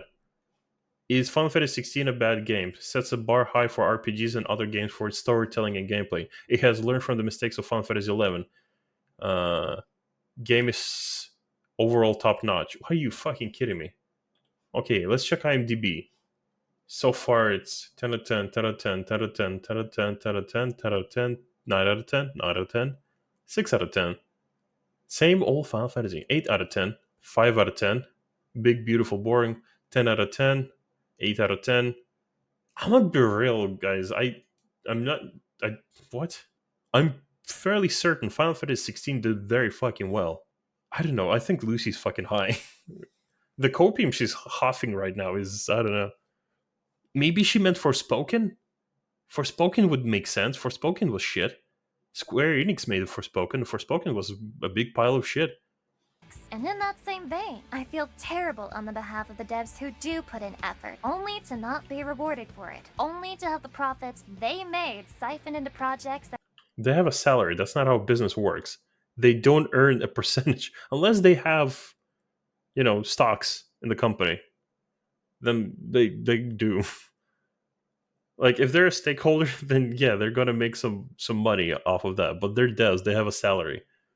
I what? That's not how business works. Hold on, am I hearing this right? And in that same vein, I feel terrible on the behalf of the devs who do put in effort, only to not be rewarded for. How would you reward them? Like that's not me taking a jab. Just like how would you reward them? I don't mind. Like some Twitch streamers will literally have two donation links, one to them and one is literally for their mods. I know Shota has that. Is that an option? Should they just have like a donation option just for the devs? How would you reward them? For it, only to have the profits they made siphoned into projects that have nothing to do with them. That would be demotivating for anyone, and Square Enix needs to do better by them as well. The devs of this game can be better because they have been better. That's not how. What the fuck? Where would they find financing for other projects then? They're like Final Fantasy 14 is not the only game that comes out of Square Enix. It's like the same as Blizzard would only put World of Warcraft money into World of Warcraft. If Diablo 4 flunks, fuck it, we're not making a fifth one. We're not putting money into any other one. But they did. Avowed came out. Like, it's not how business works. They're not just like an indie dev company. Like, for example, Supergiant, they'll do that. The money that Hades made went into Hades 2. That would fucking make sense. A studio like that make fucking sense. Square Enix is a business. It doesn't work like that. The money you make doesn't go back into the product. It needs to go into the general spendings of the company. I don't know. Am I bugging, chat? Am I overthinking this, or is this video just going off the rails like very fast? She had like very good points at the start, and now she's just going like, the buzzword route. Like, Chad, I promise I won't ban you again for disagreeing with me. Can someone just tell me like whether or not I'm bugging? Am I overthinking what she's saying, or is this actually just being kind of just slop? Mods, whoever for the first person to write, just twist their dick counterclockwise. I'm kidding. I'm kidding. I'm kidding. I'm kidding. This is a verifiable fact. They have made fun and engaging jobs in the past. They have made challenging content. They have added events that give cosmetics instead of shuffling them into their cash shop. They can do it again, but they won't. Mods, kill that person in the chat. He has an opinion. He said he has an opinion. Kill him. Kill him. Kill him. Unless the numbers speak. They won't unless Tanaka shareholder's son starts knocking on their front door or back door. I'm not sure which position Japanese game devs prefer. At least at Blizzard, I heard they like doing it with milk or something. Whatever, the point is, with all of the doom posting about sub numbers and game dissatisfaction going around, I want to encourage you to do just one thing. Don't pity the devs. Sorry, let me hear that again. With all of the doom posting about sub numbers and I wish Edram would like make more content so and become a bit bigger. I generally do, because like J-Mule's fucking farms like just clickbait and word padding, and talks about nothing. Half the words he uses just doesn't fucking make sense in the sentences he uses. It was very disappointing. Same with like the player numbers. Like, we've looked over the player numbers. People who send the same fucking Steam chart screenshot is it's nothing. It's genuinely fucking nothing. And game dissatisfaction going around, I want to encourage you to do just one thing. Don't pity the devs. Don't pity Yoshi P. I don't. I want them to give me content. Gimme, yum yum. Hurry the fuck up. Don't feel bad that the game is declining, or that sub numbers are dwindling, or that most people who talk about The sub numbers are dwindling. They're just dwindling on the west side. China's doing fine. JP is doing fine. China is almost in Endwalker. Sorry, it's almost in Dawn Trail. Like, people need to understand. Like, we may be like, there may be more like servers specifically for the English speakers, but by golly, we're not the majority of this fucking game by fucking far. Like, that was a very eye-opening discovery for me recently. I thought like we have fucking, Oceanic, we have Europe, we have so many fucking data centers on America alone. We're probably the majority, and then you realize we're not. And the Asian sector of this game is very fucking happy with the game, and we are mainly just crying just for crying's sake. It's a very humbling fucking experience. Obviously, I'm still on the same opinion that I want fucking content. I want healers to be fun, yum yum, gimme. But we are just throwing around buzzwords here in the West content creation scene for 14. Stalking, dwindling numbers, player count, game is dying, whatever. about the game only have negative things to say these days. Don't sink into paranoia that the game is going to die if you criticize it, because the irony is that if you don't, it probably fucking will. Join them, add to the voices speaking out, and then... Chat, does anyone know what's the player count for Final Fantasy 11? Is that something we can Google? Final Fantasy 11 player count. Total players 1.75 million. 1.7 million as of 2025-03. 1.7 fucking million. The game came out in 2002. That game is not dead yet, people. Why is that game like not on life support yet? I'm pretty sure 14 is gonna be just fine with all the fucking sponsors we're getting from fucking Fujifilm and collabs with Fall Guys and Nier. Maybe, just maybe, Final Fantasy XIV will go back to being a game. You know how people are like very wild about certain like franchises, or like you know how people talk about they need to make a sequel to Nier. Nier is such a, people want that. They're missing out on a lot of money. They could make so much money if they made Nier sequel. Nier is such a cult class, like people will praise Nier, and for good reasons. Nier is a phenomenal fucking game series, right? Drakengard and Nier Automata and Replicant, right? They made like Reincarnation, that little fucking gotcha game, which was technically a sequel, but it died. But I want you to understand. I want you guys just for a second, just think. In how many collabs has 2B been in? We have been seeing like Automata came out in 2016. She has been in so many fucking games. She has had so many fucking collabs. Nier is still racking up money for Square Enix. Money, SpongeBob. Money. EverQuest is still alive, has a small dedicated community. Exactly. But specifically on the side of like Square Enix, it's like Final Fantasy 14 is going to be fine. Even if the player count is going to dwindle the fuck out, we're going to be fine. I'm sorry that you want to use this as an argument, but we're going to be just fine. Worth making videos about, worth playing, worth investing time into, and absolutely worth making sexy femboy alts to ERP with. Yeah, I do want this game to struggle. I want people to speak up loud and clear about the problems they have with it. I want to see the consequences of years worth of bad decisions pile up on the devs, and I want them to feel the full weight of it on their shoulders, not because I'm a wow Andy who jumps shit, not because I'm a shit-stirrer who loves to see people suffer, but because I'm a proud and 14 player, and I refuse to stand for what my game has shit the bed and fallen into. If a period of low numbers in sales is what we need to get back on track, then I welcome it with open arms. I want to see these capable game devs wipe the dirt off, roll their sleeves up, and get back to cooking some real gamer shit. In conclusion, Mikodes, get money. I can't sign your sub. This video has been a long time coming. It took me a while to write because I couldn't organize. I can't fucking help by noticing what like her boobs jiggling has more movement than the rest of her body. Like her body is like fully on display specifically with this model, and her boobs just keep shaking, and face sometimes talks. And it's just like Nier has like 12 plus collabs. Oh, do you want to know the correct answer? I checked this recently. Collabs so far 32.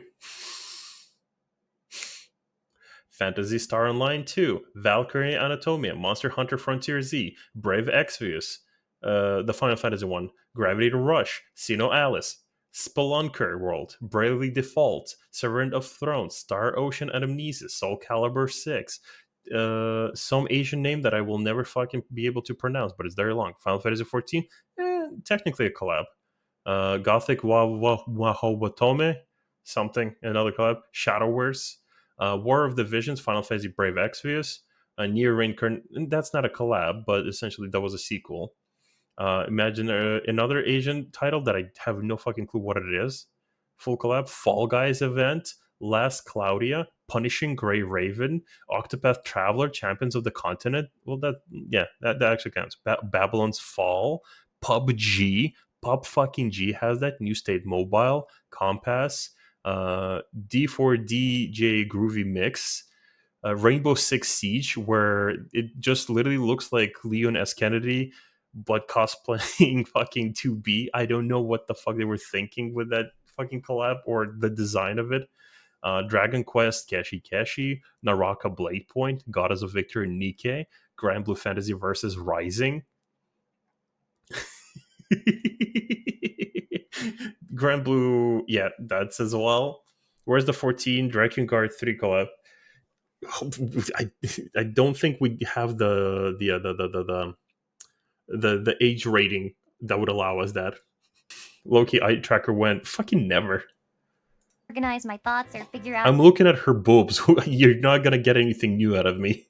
exactly what deserved to be said and what was just rambling. I'm pretty sure I still rambled, but you'll have to forgive me for that on the account of I'm a woman and that's what I do best by nature. There are a lot of emotions and feelings Yeah. intertwined with what I hope are valid points to be made about the game, so it took me a while to make this script coherent. I have no clue how many people who watch me care about 14 these days, but this is something that's been lingering in my subconscious for over a year now. Now that it's finally out of my head, I feel a lot better, and I hope it helps everyone understand where my mind is at in terms of the game right now and making content for it. There's probably stuff I'm missing or forgot to mention, but since this will probably be my longest script to date, forgive me if I forgot to mention whatever Yoshi P's aunt's uncle's dog's cousin is up to lately. Besides, that's what the comment section is for. Please share your thoughts if you have any, because I genuinely want to hear them. And for those of you who are bigger fans of me, thank you very much. Thank you for your endless reserves of patience and your kindness and waiting for me to finally get my together enough to make this. And a shout out to all of you who still have a YouTube membership to me, even though I haven't been feeding you very well at all. And finally, a special thanks to my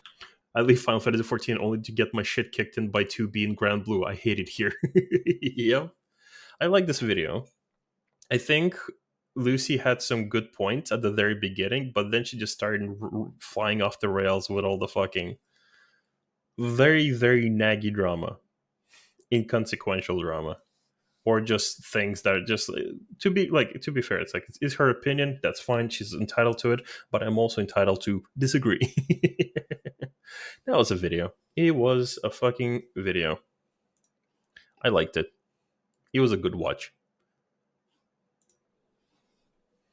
What was I doing again, and why am I naked?